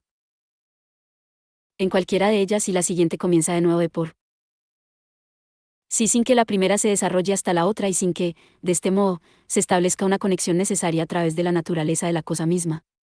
Además, por razón de aquel principio y elemento, y en ello estriba lo formal de la evidencia matemática, el saber se desarrolla por la línea de la igualdad. En efecto, lo muerto, al no moverse por sí mismo, no logra llegar a la diferenciación de la esencia ni a la contraposición esencial o desigualdad, no llega, por tanto, al tránsito de uno de los términos contrapuestos al otro, a lo cualitativo, a lo inmanente, al automovimiento. La matemática solo considera la magnitud, la diferencia no esencial. Hace abstracción del hecho de que es el concepto el que cinde el espacio en sus dimensiones y el que determina las conexiones entre estas y en ellas, no se para considerar, por ejemplo, la relación que existe entre la línea y la superficie, y cuando compara el diámetro con la circunferencia, choca contra su inconmensurabilidad, es decir, contra una relación conceptual, contra un infinito, que escapa a su determinación. La matemática inmanente, la llamada matemática pura, no establece tampoco el tiempo como tiempo frente al espacio, como el segundo tema de su consideración. Es cierto que la matemática aplicada trata de él, como trata del movimiento y de otras cosas reales, pero toma de la experiencia los principios sintéticos, es decir, los principios de sus relaciones, determinadas por el concepto de estas, y se limita a aplicar sus fórmulas a estos supuestos. El hecho de que las llamadas demostraciones de estos principios, tales como la del equilibrio de la palanca, la de la proporción entre espacio y tiempo en el movimiento de la caída, etc., demostraciones que tanto abundan en la matemática aplicada, sean ofrecidas y aceptadas como tales demostraciones, no es, a su vez, más que una demostración de cuán necesitado de demostración se halla el conocimiento, ya que cuando carece de ella acepta la simple apariencia vacua de la misma y se da por satisfecho. Una crítica de semejantes demostraciones resultaría a la vez notable e instructiva, ya que, por un lado, depuraría a la matemática de estos falsos adornos y, por otro, pondría de manifiesto sus límites, demostrando con ello la necesidad de otro tipo de saber. En cuanto al tiempo, del que podría pensarse que debiera ser, frente al espacio, el tema de la otra parte de la matemática pura, no es otra cosa que el concepto mismo en su existencia. El principio de la magnitud, de la diferencia conceptual, y el principio de la igualdad, de la unidad abstracta inerte, no pueden ocuparse de aquella pura inquietud de la vida y de la absoluta diferenciación. Por tanto, esta negatividad solo como paralizada, a saber, como lo uno, se convierte en la segunda materia de este conocimiento, el cual, como algo puramente externo, rebaja lo que se mueve a sí mismo a materia, para poder tener en ella un contenido indiferente, externo y carente de vida. 3. El conocimiento conceptual. La filosofía, por el contrario, no considera la determinación no esencial, sino en cuanto es esencial, su elemento y su contenido no son lo abstracto o irreal, sino lo real, lo que se pone a sí mismo y vive en sí, el ser allí en su concepto. Es el proceso que engendra y recorre sus momentos, y este movimiento en su conjunto constituye lo positivo y su verdad. Por tanto, esta entraña también en la misma medida lo negativo en sí, lo que se llamaría lo falso, si se lo pudiera considerar como algo de lo que hay que abstraerse. Lo que se halla en proceso de desaparecer debe considerarse también, a su vez, como esencial, y no en la determinación de algo fijo aislado de lo verdadero, que hay que dejar afuera de ella, no se sabe dónde, así como tampoco hay que ver en lo verdadero lo que yace del otro lado, lo positivo muerto. La manifestación es el nacer y el perecer, que por sí mismo no nace ni perece, sino que es en sí y constituye la realidad y el movimiento de la vida de la verdad. Lo verdadero es, de este modo, el delirio báquico, en el que ningún miembro escapa a la embriaguez, y como cada miembro, al disociarse, se disuelve inmediatamente por ello mismo, este delirio es, al mismo tiempo, la quietud translúcida y simple. Ante el foro de este movimiento no prevalecen las formas singulares del espíritu ni los pensamientos determinados, pero son tanto momentos positivos y necesarios como momentos negativos y llamados a desaparecer. Dentro del todo del movimiento, aprendido como quietud, lo que en él se diferencia y sea un ser allí particular se Preserva como algo que se recuerda y cuyo ser allí es el saber de sí mismo, lo mismo que este ser allí inmediato. Tal vez podría considerarse necesario decir de antemano algo más acerca de los diversos aspectos del método de este movimiento o de la ciencia. Pero su concepto va ya implícito en lo que hemos dicho y su exposición corresponde propiamente a la lógica, es más bien la lógica misma. El método no es, en efecto, sino la estructura del todo, presentada en su esencialidad pura. Y en cuanto a lo que usualmente ha venido opinándose acerca de esto, debemos tener la conciencia de que también el sistema de las representaciones que se relacionan con lo que es el método filosófico corresponden ya a una cultura desaparecida. Si alguien piensa que esto tiene un tono jactancioso o revolucionario, tono del que yo sé, sin embargo, que estoy muy alejado, debe tenerse en cuenta que el aparato científico que nos suministra la matemática, su aparato de explicaciones, divisiones, axiomas, series de teoremas y sus demostraciones, principios y consecuencias y conclusiones derivados de ellos, ha quedado ya, por lo menos, anticuado en la opinión. Aun cuando su ineficacia no se aprecie claramente, es lo cierto que se hace poco o ningún uso de ella, y si no se lo reprueba, por lo menos no se lo ve con agrado. Y no cabe duda de que podemos prejuzgar lo excelente como lo que se abre paso en el uso y se hace querer. Ahora bien, no es difícil darse cuenta de que la manera de exponer un principio, aducir fundamentos en pro de él y refutar también por medio de fundamentos el principio contrario no es la forma en que puede aparecer la verdad. La verdad es el movimiento de ella en ella misma, y aquel método, por el contrario, el conocimiento exterior a la materia. Por eso es peculiar a la matemática y se le debe dejar a ella, ya que la matemática, como hemos observado, tiene por principio la relación conceptual de la magnitud y por materia el espacio. Muerto, y lo uno igualmente muerto. Dicho método, de un modo más libre, es decir, mezclado con una actitud más arbitraria y contingente, puede emplearse también en la vida corriente, en una conversación o una enseñanza histórica dirigidas a satisfacer más la curiosidad que el conocimiento, como ocurre sobre poco más o menos con un prólogo. En la vida corriente, la conciencia tiene por contenido conocimientos, experiencias, concreciones sensibles y también pensamientos y principios, en general todo lo que se considera como algo presente o como un ser o una esencia fijos y estables. La conciencia, en parte, discurre sobre todo esto y, en parte, interrumpe las conexiones actuando arbitrariamente sobre ese contenido, y se comporta como si lo determinara y manejara desde fuera. Conduce dicho contenido a algo cierto, aunque solo se trate de la impresión del momento, y la convicción queda satisfecha cuando la conciencia llega a un punto de quietud conocido de ella. Pero, si la necesidad del concepto excluye la marcha indecisa de la conversación razonadora y la actitud solemne de la pompa científica, ya hemos dicho más arriba que no debe pasar a ocupar su puesto la ausencia de método del presentimiento y el entusiasmo y la arbitrariedad de los discursos proféticos que no desprecian solamente aquella cientificidad, sino la cientificidad en general. Y tampoco es posible considerar como algo científico la triplicidad kantiana, redescubierta solamente por el instinto, todavía muerta, todavía conceptual, elevada a su significación absoluta, para que al mismo tiempo se estableciera la verdadera forma en su verdadero contenido y brotara el concepto de la ciencia. El empleo de esta forma la reduce a su esquema inerte, a un esquema propiamente dicho, haciendo descender la organización científica a un simple diagrama. Este formalismo, del que ya hemos hablado más arriba en términos generales y cuya manera queremos precisar aquí, cree haber concebido e indicado la naturaleza y la vida de una figura al decir de ella una determinación del esquema como predicado, ya sea la subjetividad o la objetividad, el magnetismo, la electricidad, etc., la contracción o la expansión, el este o el oeste, y así sucesivamente, lo que podría multiplicarse hasta el infinito, ya que, con arreglo a esta manera de proceder, cada determinación o cada figura pueden volver a emplearse por los otros como forma o momento del esquema y cada uno puede, por agradecimiento, prestar el mismo servicio al otro, y tenemos así un círculo de reciprocidad por medio del cual no se experimenta lo que es la cosa misma, ni lo que es la una ni lo que es la otra. Por este camino, se reciben de la intuición vulgar determinaciones sensibles que, evidentemente, deben significar algo distinto de lo que dicen, mientras que, por otra parte, lo que tienen sí una significación, las puras determinaciones del pensamiento, tales como sujeto, objeto, sustancia, causa, lo universal, etc., se emplean tan superficialmente y con tanta ausencia de crítica como en la vida corriente, ni más ni menos que los términos de lo fuerte y lo débil, la expansión y la contracción, por donde aquella metafísica tiene tan poco de científico como estas representaciones sensibles. En vez de la vida interior y del automovimiento de su ser allí, semejante determinabilidad simple de la intuición, que aquí quiere decir del saber sensible, se expresa siguiendo una analogía superficial, y a esta aplicación externa y vacía de la fórmula se le da el nombre de construcción.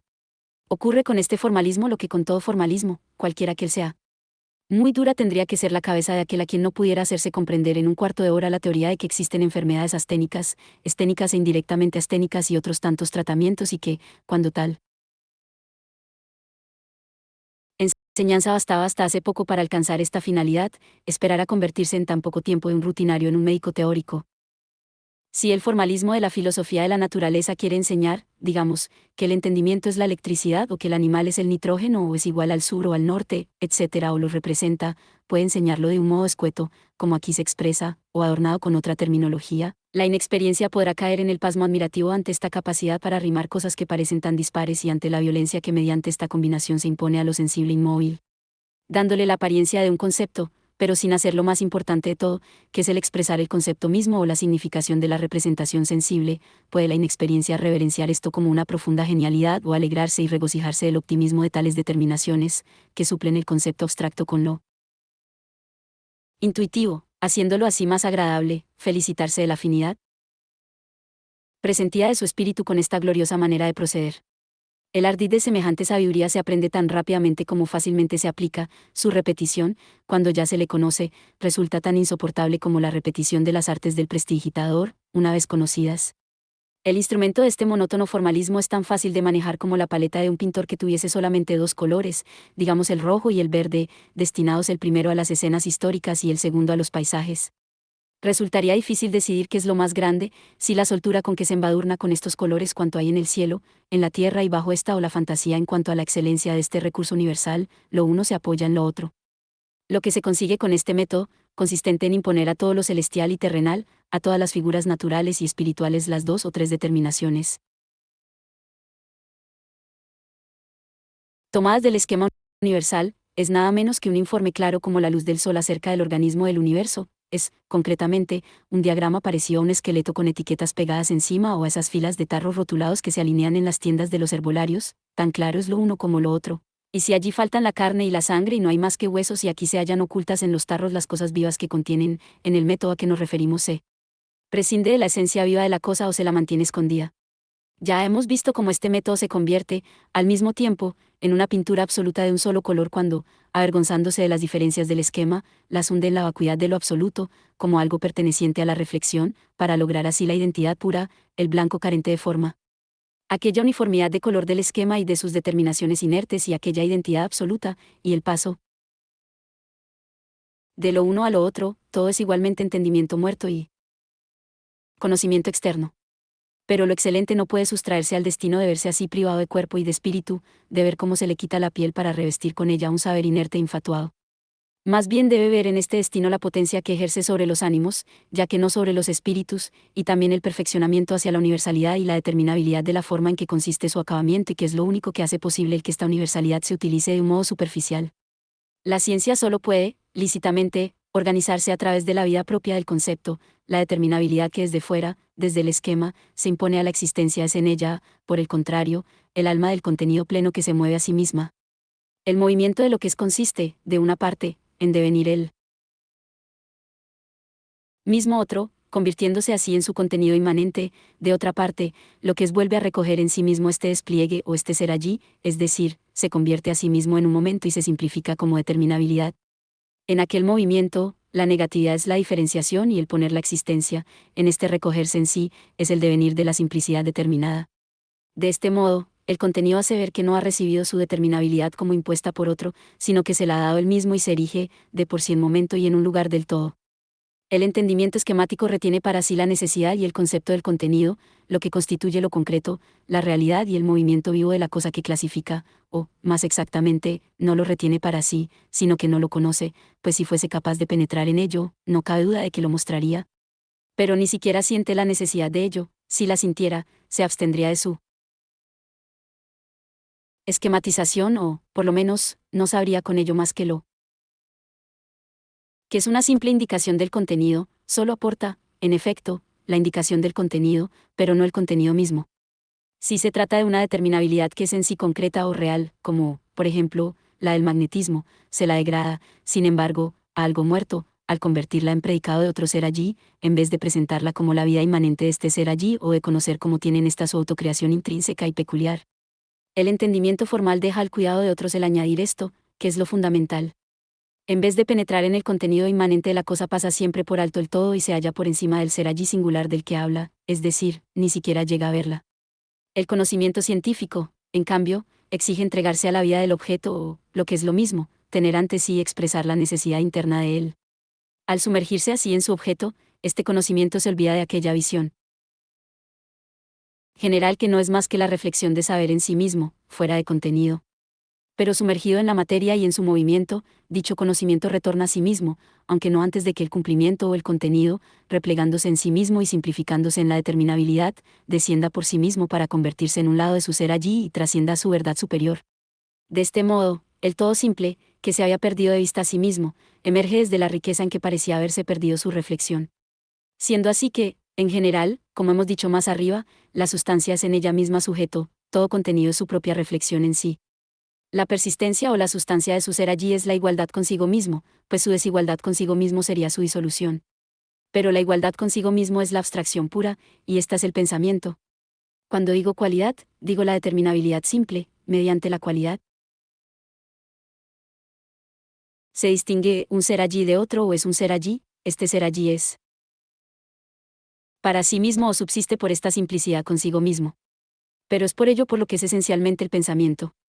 Es aquí donde se concibe que el ser es pensamiento, aquí es donde encaja el modo de ver que trata de rehuir la manera corriente y aconceptual de expresarse acerca de la identidad del pensamiento y el ser. Al ser la subsistencia del ser allí la igualdad consigo mismo o la abstracción pura, es la abstracción de sí mismo o es ella misma su desigualdad consigo y su disolución, su propia interioridad y su repliegue sobre sí mismo, su devenir. Dada esta naturaleza de lo que es y en tanto que lo que es posee esta naturaleza para el saber, este no es la actividad que maneja el contenido como algo extraño, no es la reflexión en sí fuera del contenido, la ciencia no es aquel idealismo que, en vez del dogmatismo de la afirmación, se presenta como un dogmatismo de la seguridad o el dogmatismo de la certeza de sí mismo, sino que, por cuanto que el saber ve el contenido retornar a su propia interioridad, su actividad se sumerge más bien en este contenido, ya que es el sí mismo inmanente del contenido como lo que al mismo tiempo ha retornado a sí, y es la pura igualdad consigo mismo en el ser otro. Esta actividad del saber es, de este modo, la astucia que, pareciendo abstenerse de actuar, ve como la determinabilidad y su vida concreta, precisamente cuando parecen ocuparse de su propia conservación y de su interés particular, hacen todo lo contrario, es decir, se disuelven a sí mismas y se convierten en momento del todo.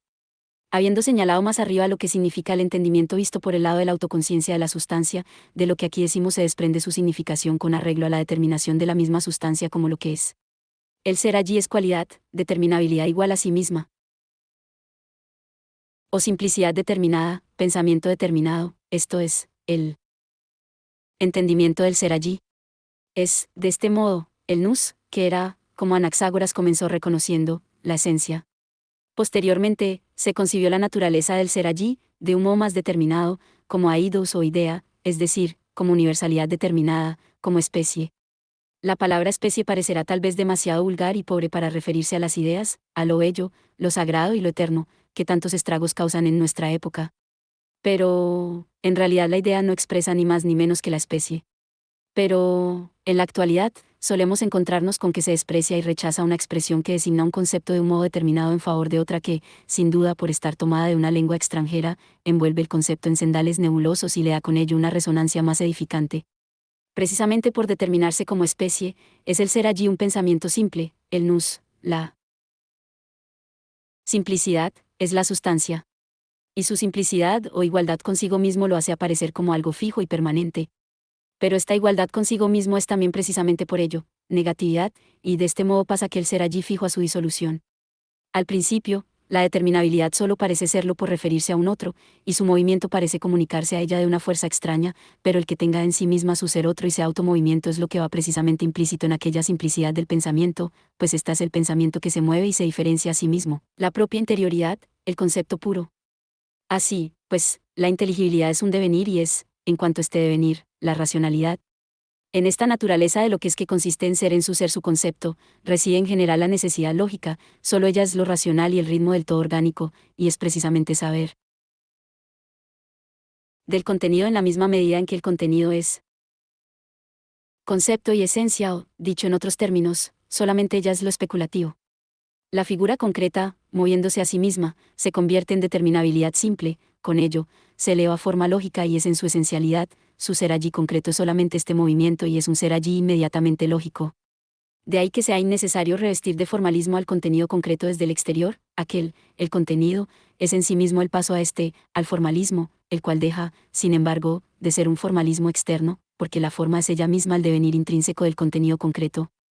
Esta naturaleza del método científico, consistente de una parte en no hallarse separada del contenido y, de otra, en determinar su ritmo por sí misma, encuentra su verdadera exposición, como ya hemos dicho, en la filosofía especulativa. Lo que aquí decimos, aunque exprese el concepto, no puede considerarse más que como una aseveración anticipada. Su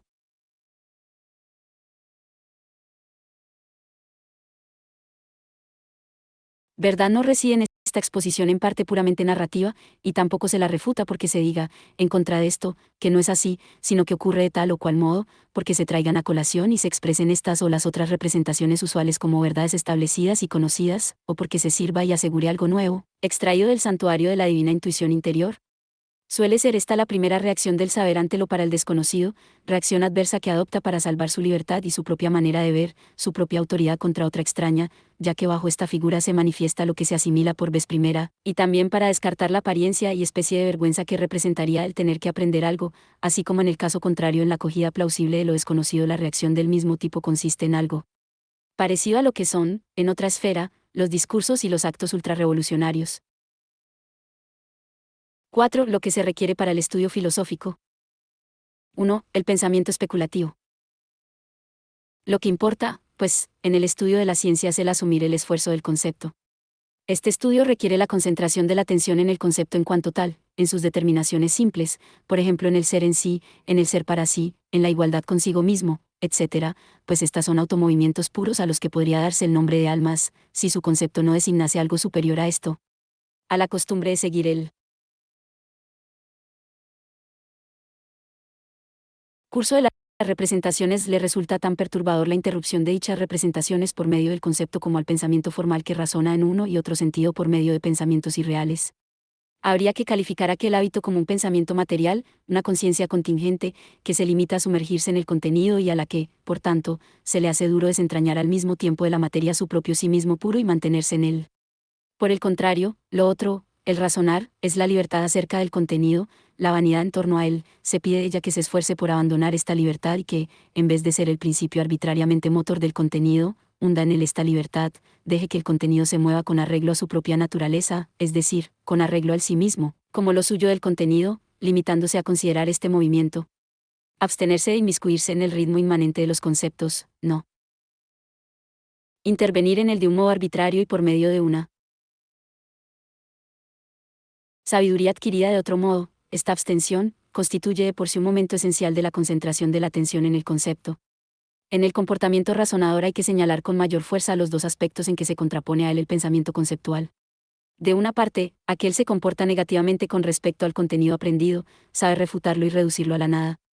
Este ver que el contenido no es así es lo simplemente negativo, es el límite final, que no puede ir más allá de sí mismo hacia un nuevo contenido, sino que para que pueda encontrar de nuevo un contenido, no hay más remedio que tomar de donde sea algo otro. Esto es la reflexión en el yo vacío, la vanidad de su saber.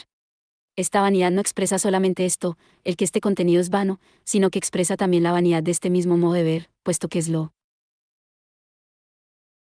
negativo, que no ve en sí lo positivo.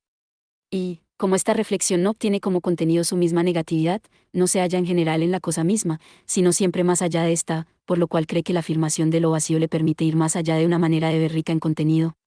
Por el contrario, como ya se ha hecho ver más arriba, en el pensamiento conceptual lo negativo pertenece al contenido mismo y es lo positivo, tanto en cuanto su movimiento inmanente y su determinación como en cuanto la totalidad de ambos.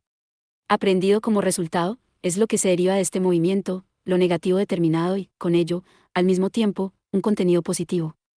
Ahora bien, si tenemos en cuenta que tal pensamiento tiene un contenido, ya se trate de representaciones, de pensamientos o de una mezcla de ambos, encontraremos en el otro aspecto que le entorpece la concepción. La naturaleza peculiar de este aspecto aparece estrechamente unida a la esencia de la idea misma que nos referíamos más arriba o, mejor dicho, la expresa tal y como se manifiesta en cuanto movimiento, que es aprehensión pensante. En efecto, así como en su comportamiento negativo, del que acabamos de hablar, el pensamiento razonador es por sí mismo el sí al que retorna el contenido, ahora, en su conocimiento positivo, el sí mismo es, por el contrario, un sujeto representado, con el cual el contenido se relaciona como accidente y predicado. Este sujeto constituye la base a la que se enlaza el contenido y sobre la que el movimiento discurre en una y otra dirección. En el pensamiento conceptual ocurre de otro modo. Aquí, el concepto es el propio sí mismo del objeto, representado como su devenir, y en este sentido no es un sujeto quieto que soporte inmóvil los accidentes, sino el concepto que se mueve y que recobra en sí mismo sus determinaciones. En este movimiento desaparece aquel mismo sujeto en reposo, pasa a formar parte de las diferencias y el contenido y constituye más bien la determinabilidad, es decir, el contenido diferenciado como el movimiento del mismo, en vez de permanecer frente a él.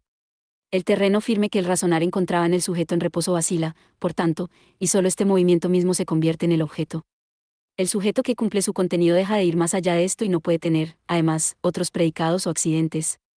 La dispersión del contenido queda, por el contrario, vinculada así bajo el sí mismo, no es ya lo universal que, libre del sujeto, pueda corresponder a varios.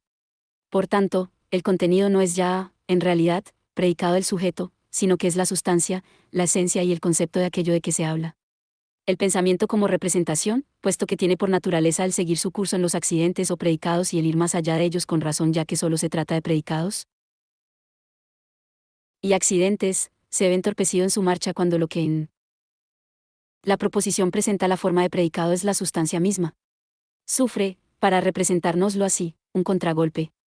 Partiendo del sujeto, como si éste siguiese siendo el fundamento, se encuentra, en tanto que el predicado es más bien la sustancia, con que el sujeto ha pasado a ser predicado, y es por ello superado así, y, de este modo, al devenir lo que parece ser predicado en la masa total e independiente, el pensamiento no puede ya vagar libremente sino que se ve retenido por esta gravitación. Por lo común, el sujeto comienza poniéndose en la base como el sí mismo objetivo fijo, de ahí parte el movimiento necesario, hacia la multiplicidad de las determinaciones o de los predicados. En este momento, aquel sujeto deja el puesto al yo mismo que sabe que es el entrelazamiento de los predicados y el sujeto que lo sostiene. Pero, mientras que aquel primer sujeto entra en las determinaciones mismas y es el alma de ellas, el segundo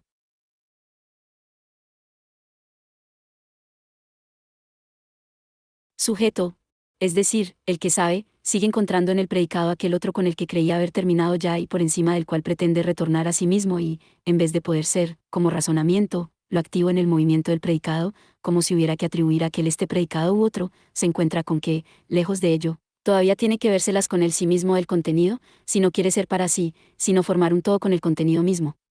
En términos formales, puede expresarse lo dicho enunciando que la naturaleza del juicio o de la proposición en general, que lleva en sí la diferencia del sujeto y el predicado aparece destruida por la proposición especulativa y que la proposición idéntica, en que la primera se convierte, contiene el contragolpe frente a aquella relación. Este conflicto entre la forma de una proposición en general y la unidad del concepto que la destruye es análogo al que median el ritmo entre el metro y el acento. El ritmo es la resultante del equilibrio y la conjunción de ambos. También en la proposición filosófica vemos que la identidad del sujeto y el predicado no debe destruir la diferencia entre ellos, que la forma de la proposición expresa, sino que su unidad debe brotar como una armonía. La forma de la proposición es la manifestación del sentido determinado o el acento que distingue su cumplimiento, pero el que el predicado exprese la sustancia y el sujeto mismo caiga en lo universal es la unidad en que aquel acento a su último acorde. Para ilustrar por medio de algunos ejemplos lo ya dicho, tenemos que en la proposición Dios es el ser, el predicado es el ser, este predicado tiene una significación sustancial, en la que el sujeto se esfuma. Ser no debe ser, aquí, el predicado, sino la esencia, pues con ello, Dios parece dejar de ser lo que es por la posición que ocupa en la proposición, es decir, el sujeto fijo. El pensamiento, en vez de pasar adelante en el tránsito del sujeto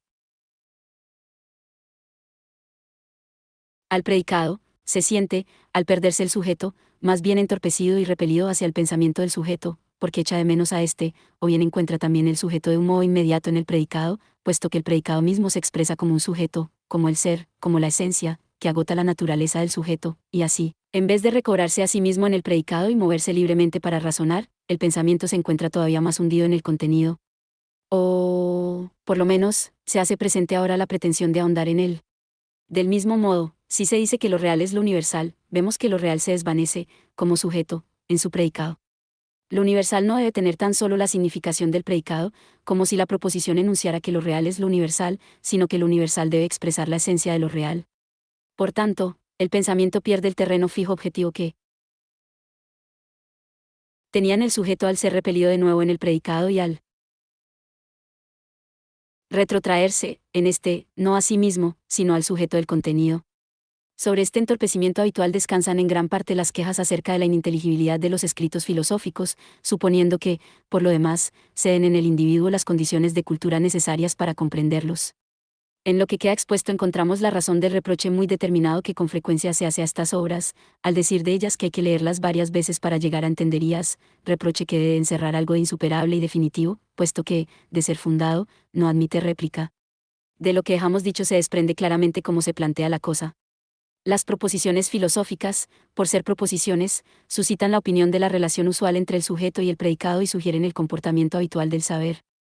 Y este comportamiento y la opinión acerca de él son destruidos por su contenido filosófico. La opinión experimenta que las cosas no son tal y como ella había creído, y esta rectificación de su opinión obliga al saber a volver de nuevo sobre la proposición y a captarla ahora de otro modo. Una dificultad que debiera evitarse es la confusión del modo especulativo y del modo razonador, consistente en que lo que dice el sujeto tiene una vez la significación de su concepto, y otra, en cambio, solamente la de su predicado o accidente. Un modo estorba al otro, y solo logrará adquirir un relieve plástico la exposición filosófica que sepa eliminar rigurosamente el tipo de las relaciones usuales entre las partes de una proposición. De hecho, también el pensamiento no especulativo tiene su derecho, un derecho válido, pero que no es tomado en consideración a la manera de la proposición especulativa. El que la forma de la proposición se supere no debe acaecer solamente de un modo inmediato, por el simple contenido de la proposición, sino que este movimiento opuesto debe expresarse, no debe tratarse tan solo de un entorpecimiento interno, sino que debe exponerse este retorno del concepto a sí mismo. Este movimiento, que en otras condiciones haría las veces de la demostración, es el movimiento dialéctico de la proposición misma. Solamente él es lo especulativo real, y solo su expresión constituye la exposición especulativa. Como proposición, lo especulativo es solo el entorpecimiento interior y el retorno inexistente de la esencia a sí misma. He ahí por qué las exposiciones filosóficas nos remiten con tanta frecuencia a esta intuición interior, con lo que se ahorra la exposición del movimiento dialéctico de la proposición que exigíamos. La proposición debe expresar lo que es lo verdadero, pero ello es, esencialmente, sujeto, y, en cuanto tal, es solo el movimiento dialéctico, este proceso que se engendra a sí mismo, que se desarrolla y retorna a sí. En cualquier otro conocimiento, es este lado del interior expresado lo que sirve de demostración. Pero, una vez separada la dialéctica de la demostración, el concepto de la demostración filosófica se ha perdido, en realidad. Cabe recordar, a este propósito, que en el movimiento dialéctico entran también proposiciones como partes o elementos, parece, pues, presentarse de nuevo a cada paso la dificultad señalada y como si fuera una dificultad de la cosa misma. Es algo parecido a lo que sucede en la demostración usual, en que los fundamentos empleados requieren a su vez una fundamentación, y así sucesivamente, hasta el infinito. Pero esta forma de fundamentar y condicionar corresponde a un tipo de demostración diferente del movimiento dialéctico y, por tanto, al conocimiento externo. El elemento del movimiento dialéctico es el puro concepto, lo que le da un contenido que es, en sí mismo y en todo y por todo, sujeto. No se da, pues, ningún contenido de esta clase que se comporte como sujeto puesto como fundamento y al que su significación le corresponda como un predicado. Inmediatamente, la proposición es solamente una forma vacía. Fuera del sí mismo intuido de un modo sensible o representado, solo es, preferentemente, el nombre como tal nombre el que designa el sujeto puro, lo uno carente de concepto. Por esta razón, puede ser útil, por ejemplo, evitar la voz Dios, ya que esta palabra no es de modo inmediato y al mismo tiempo concepto, sino el nombre en sentido propio, la quietud fija del sujeto que sirve de fundamento. En cambio, el ser o lo uno, por ejemplo, lo singular, el sujeto indican también de por sí, de un modo inmediato, conceptos. Aun cuando de aquel sujeto se digan verdades especulativas, su contenido carece del concepto inmanente, pues éste sea solamente como sujeto en reposo, y aquellas verdades, debido a esta circunstancia, adquieren fácilmente la forma de lo puramente edificante. Y también por este lado nos encontramos con que podrá aumentar o disminuir por culpa de la misma exposición filosófica el obstáculo que radica en la costumbre de entender el predicado especulativo con arreglo a la forma de la proposición, y no como concepto y esencia. La exposición deberá, ateniéndose fielmente a la penetración en la naturaleza de lo especulativo, mantener la forma dialéctica y no incluir en ella nada que no haya sido concebido ni sea concepto. 2. Genialidad y sano sentido común. Tanto como el comportamiento razonador entorpece el estudio de la filosofía, la figuración no razonable de verdades establecidas, sobre las que quien las posee cree que no hace falta volver, sino que basta con tomarlas como base y expresarlas y enjuiciar y condenar a base de ellas. Vista la cosa por este lado, es especialmente necesario que la filosofía se convierta en una actividad seria. Para todas las ciencias, artes, aptitudes y oficios vale la convicción de que su posesión requiere múltiples esfuerzos de aprendizaje y de práctica. En cambio, en lo que se refiere a la filosofía parece imperar el prejuicio de que, si para poder hacer zapatos no basta con tener ojos y dedos y con disponer de cuero y herramientas, en cambio, cualquiera puede filosofar directamente y formular juicios acerca de la filosofía, porque posee en su razón natural la pauta necesaria para ello, como si en su que no poseyese también la pauta natural del zapato. Tal parece como si se hiciese descansar la posesión de la filosofía sobre la carencia de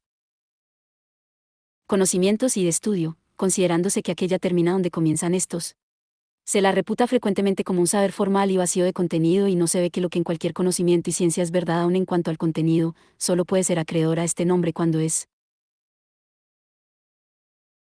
engendrado por la filosofía, y que las otras ciencias, por mucho que intenten razonar sin la filosofía, sin esta no pueden llegar a poseer en sí mismas vida, espíritu ni verdad. Por lo que respecta a la filosofía en el sentido propio de la palabra, vemos como la revelación inmediata de lo divino y el sano sentido común que no se esfuerzan por cultivarse ni se cultivan en otros campos del saber ni en la verdadera filosofía se consideran de un modo inmediato como un equivalente perfecto y un buen sustituto de aquel largo camino de la cultura, de aquel movimiento tan rico como profundo por el cual arriba el espíritu al saber, algo así como se dice que la chicoria es un buen sustituto del café. No resulta agradable ver cómo la ignorancia y hasta la misma tosquedad informe y sin gusto, incapaz de retener su pensamiento sobre una proposición abstracta, y menos aún sobre el entronque de varias, asegura ser ora la libertad y la tolerancia del pensamiento, ora la genialidad, como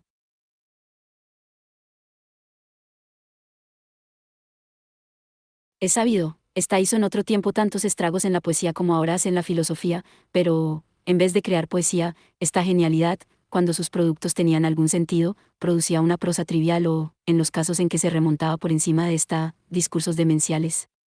Lo mismo ocurre ahora con el filosofar natural, que se reputa demasiado bueno para el concepto y que mediante la ausencia de este, se considera como un pensamiento intuitivo y poético y lleva al mercado las arbitrarias combinaciones de una imaginación que no ha hecho más que desorganizarse al pasar por el pensamiento, productos que no son ni carne ni pescado, ni poesía ni filosofía. Y, a la inversa, cuando discurre por el tranquilo cauce del sano sentido común, el filosofar natural produce, en el mejor de los casos, una retórica de verdades triviales. Y cuando se le echa en cara la insignificancia de estos resultados, nos asegura que el sentido y el contenido de ellos se hallan en su corazón y debieran hallarse también en el corazón de los demás, creyendo pronunciar algo inapelable al hablar de la inocencia del corazón, de la pureza de la conciencia y de otras cosas por el estilo, como si contra ellas no hubiera nada que objetar ni nada que exigir. Pero lo importante no era dejarlo mejor recatado en el fondo del corazón, sino sacarlo de ese pozo a la luz del día. Hace ya largo tiempo que podían haberse ahorrado los esfuerzos de producir verdades últimas de esta clase, pues pueden encontrarse desde hace muchísimo tiempo en el catecismo, en los proverbios populares, etc. No resulta difícil captar tales verdades en lo que tienen de indeterminado o de torcido y, con frecuencia, revelar a su propia conciencia cabalmente las verdades opuestas. Y cuando esta conciencia trata de salir del embrollo en que se la ha metido, es para caer en un embrollo nuevo, diciendo tal vez que las cosas son, tal como está establecido, de tal o cual modo. Y que todo lo demás es puro sofisma, tópico este a que suele recurrir el buen sentido en contra de la razón cultivada, a la manera como la ignorancia filosófica caracteriza de una vez por todas a la filosofía con el nombre de sueños de visionarios. El buen sentido apela al sentimiento, su oráculo interior, rompiendo con cuantos no coinciden con él, no tiene más remedio que declarar que no tiene ya nada más que decir a quien no encuentra y sienta en sí mismo lo que encuentra y siente él, en otras palabras, pisotea la raíz de la humanidad. Pues la naturaleza de esta reside en tender apremiantemente hacia el acuerdo con los otros y su existencia se halla solamente en la comunidad de las conciencias llevada a cabo. Y lo antihumano, lo animal, consiste en querer mantenerse en el terreno del sentimiento y comunicarse solamente por medio de este. Cuando se busca una calzada real que conduzca a la ciencia, no se cree que hay otra más segura que el confiarse al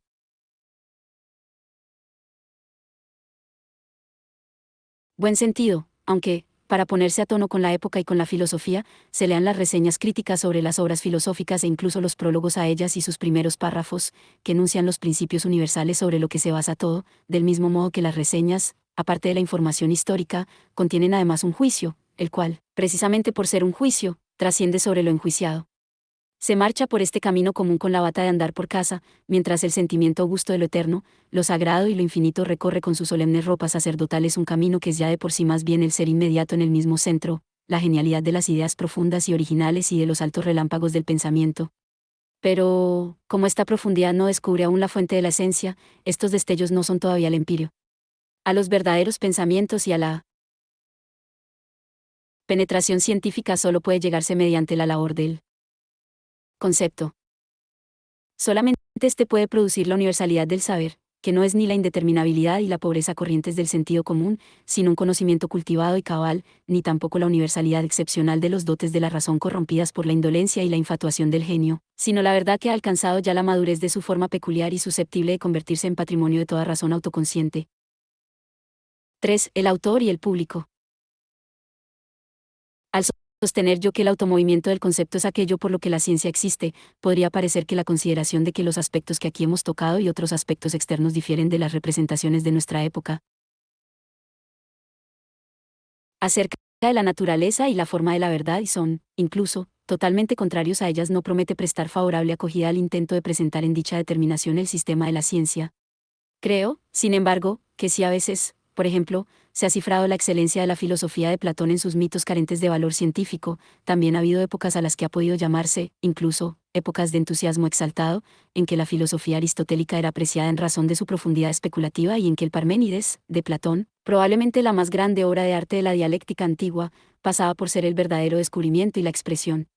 positiva de la vida divina, y en la que, a pesar de la oscuridad de lo creado por el éxtasis, este éxtasis mal comprendido no debía ser, en realidad, otra cosa que el concepto puro. Y también me parece que lo que hay de excelente en la filosofía de nuestro tiempo cifra su valor en la cientificidad y que, aun cuando otros piensen de manera distinta, solo gracias a la cientificidad se hace valer esa filosofía. Puedo, así, confiar en que este ensayo de reivindicar la ciencia para el concepto y de exponerla en este su elemento peculiar sabrá abrirse paso, apoyado en la verdad interna de la cosa misma. Debemos estar convencidos de que lo verdadero tiene por naturaleza el abrirse paso al llegar su tiempo y de que solo aparece cuando éste llega, razón por la cual nunca se presenta prematuramente ni se encuentra con un público aún no preparado, como también de que el individuo necesita de este resultado para afirmarse en lo que todavía no es más que un asunto suyo aislado y para experimentar como algo universal la convicción que por el momento pertenece solamente a lo particular. Ahora bien, en este respecto hay que distinguir frecuentemente entre el público y los que se hacen pasar por sus representantes y portavoces. Aquel se comporta, desde muchos puntos de vista, de un modo muy distinto e incluso opuesto al de estos.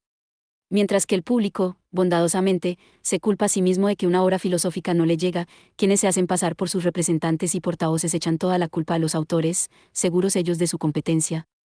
La acción de la obra sobre el público es más callada que la de los muertos que entierran a sus muertos. 1. Y si, hoy, la penetración general se halla más cultivada, si su curiosidad es más vigilante y su juicio se determina con mayor rapidez, de tal modo que los pies de quienes han de sepultarte se hallan ya a la puerta, 2. De esto hay que distinguir, no pocas veces, la acción más lenta que va rectificando la atención captada por aseveraciones imponentes y corrigiendo las censuras despectivas para entregar así, al cabo de algún tiempo, a una parte el mundo de los suyos, al paso que los otros, tras el mundo de sus contemporáneos, carecerán de posteridad. Como, por lo demás, vivimos en una época en que la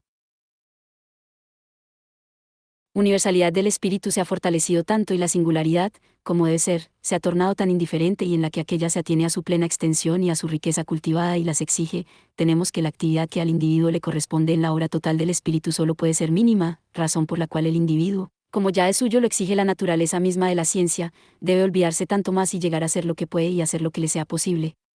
Pero, a cambio de ello, debe exigirse tanto menos de él cuanto que él mismo no puede esperar mucho de sí ni reclamarlo. Ciencia de la experiencia de la conciencia.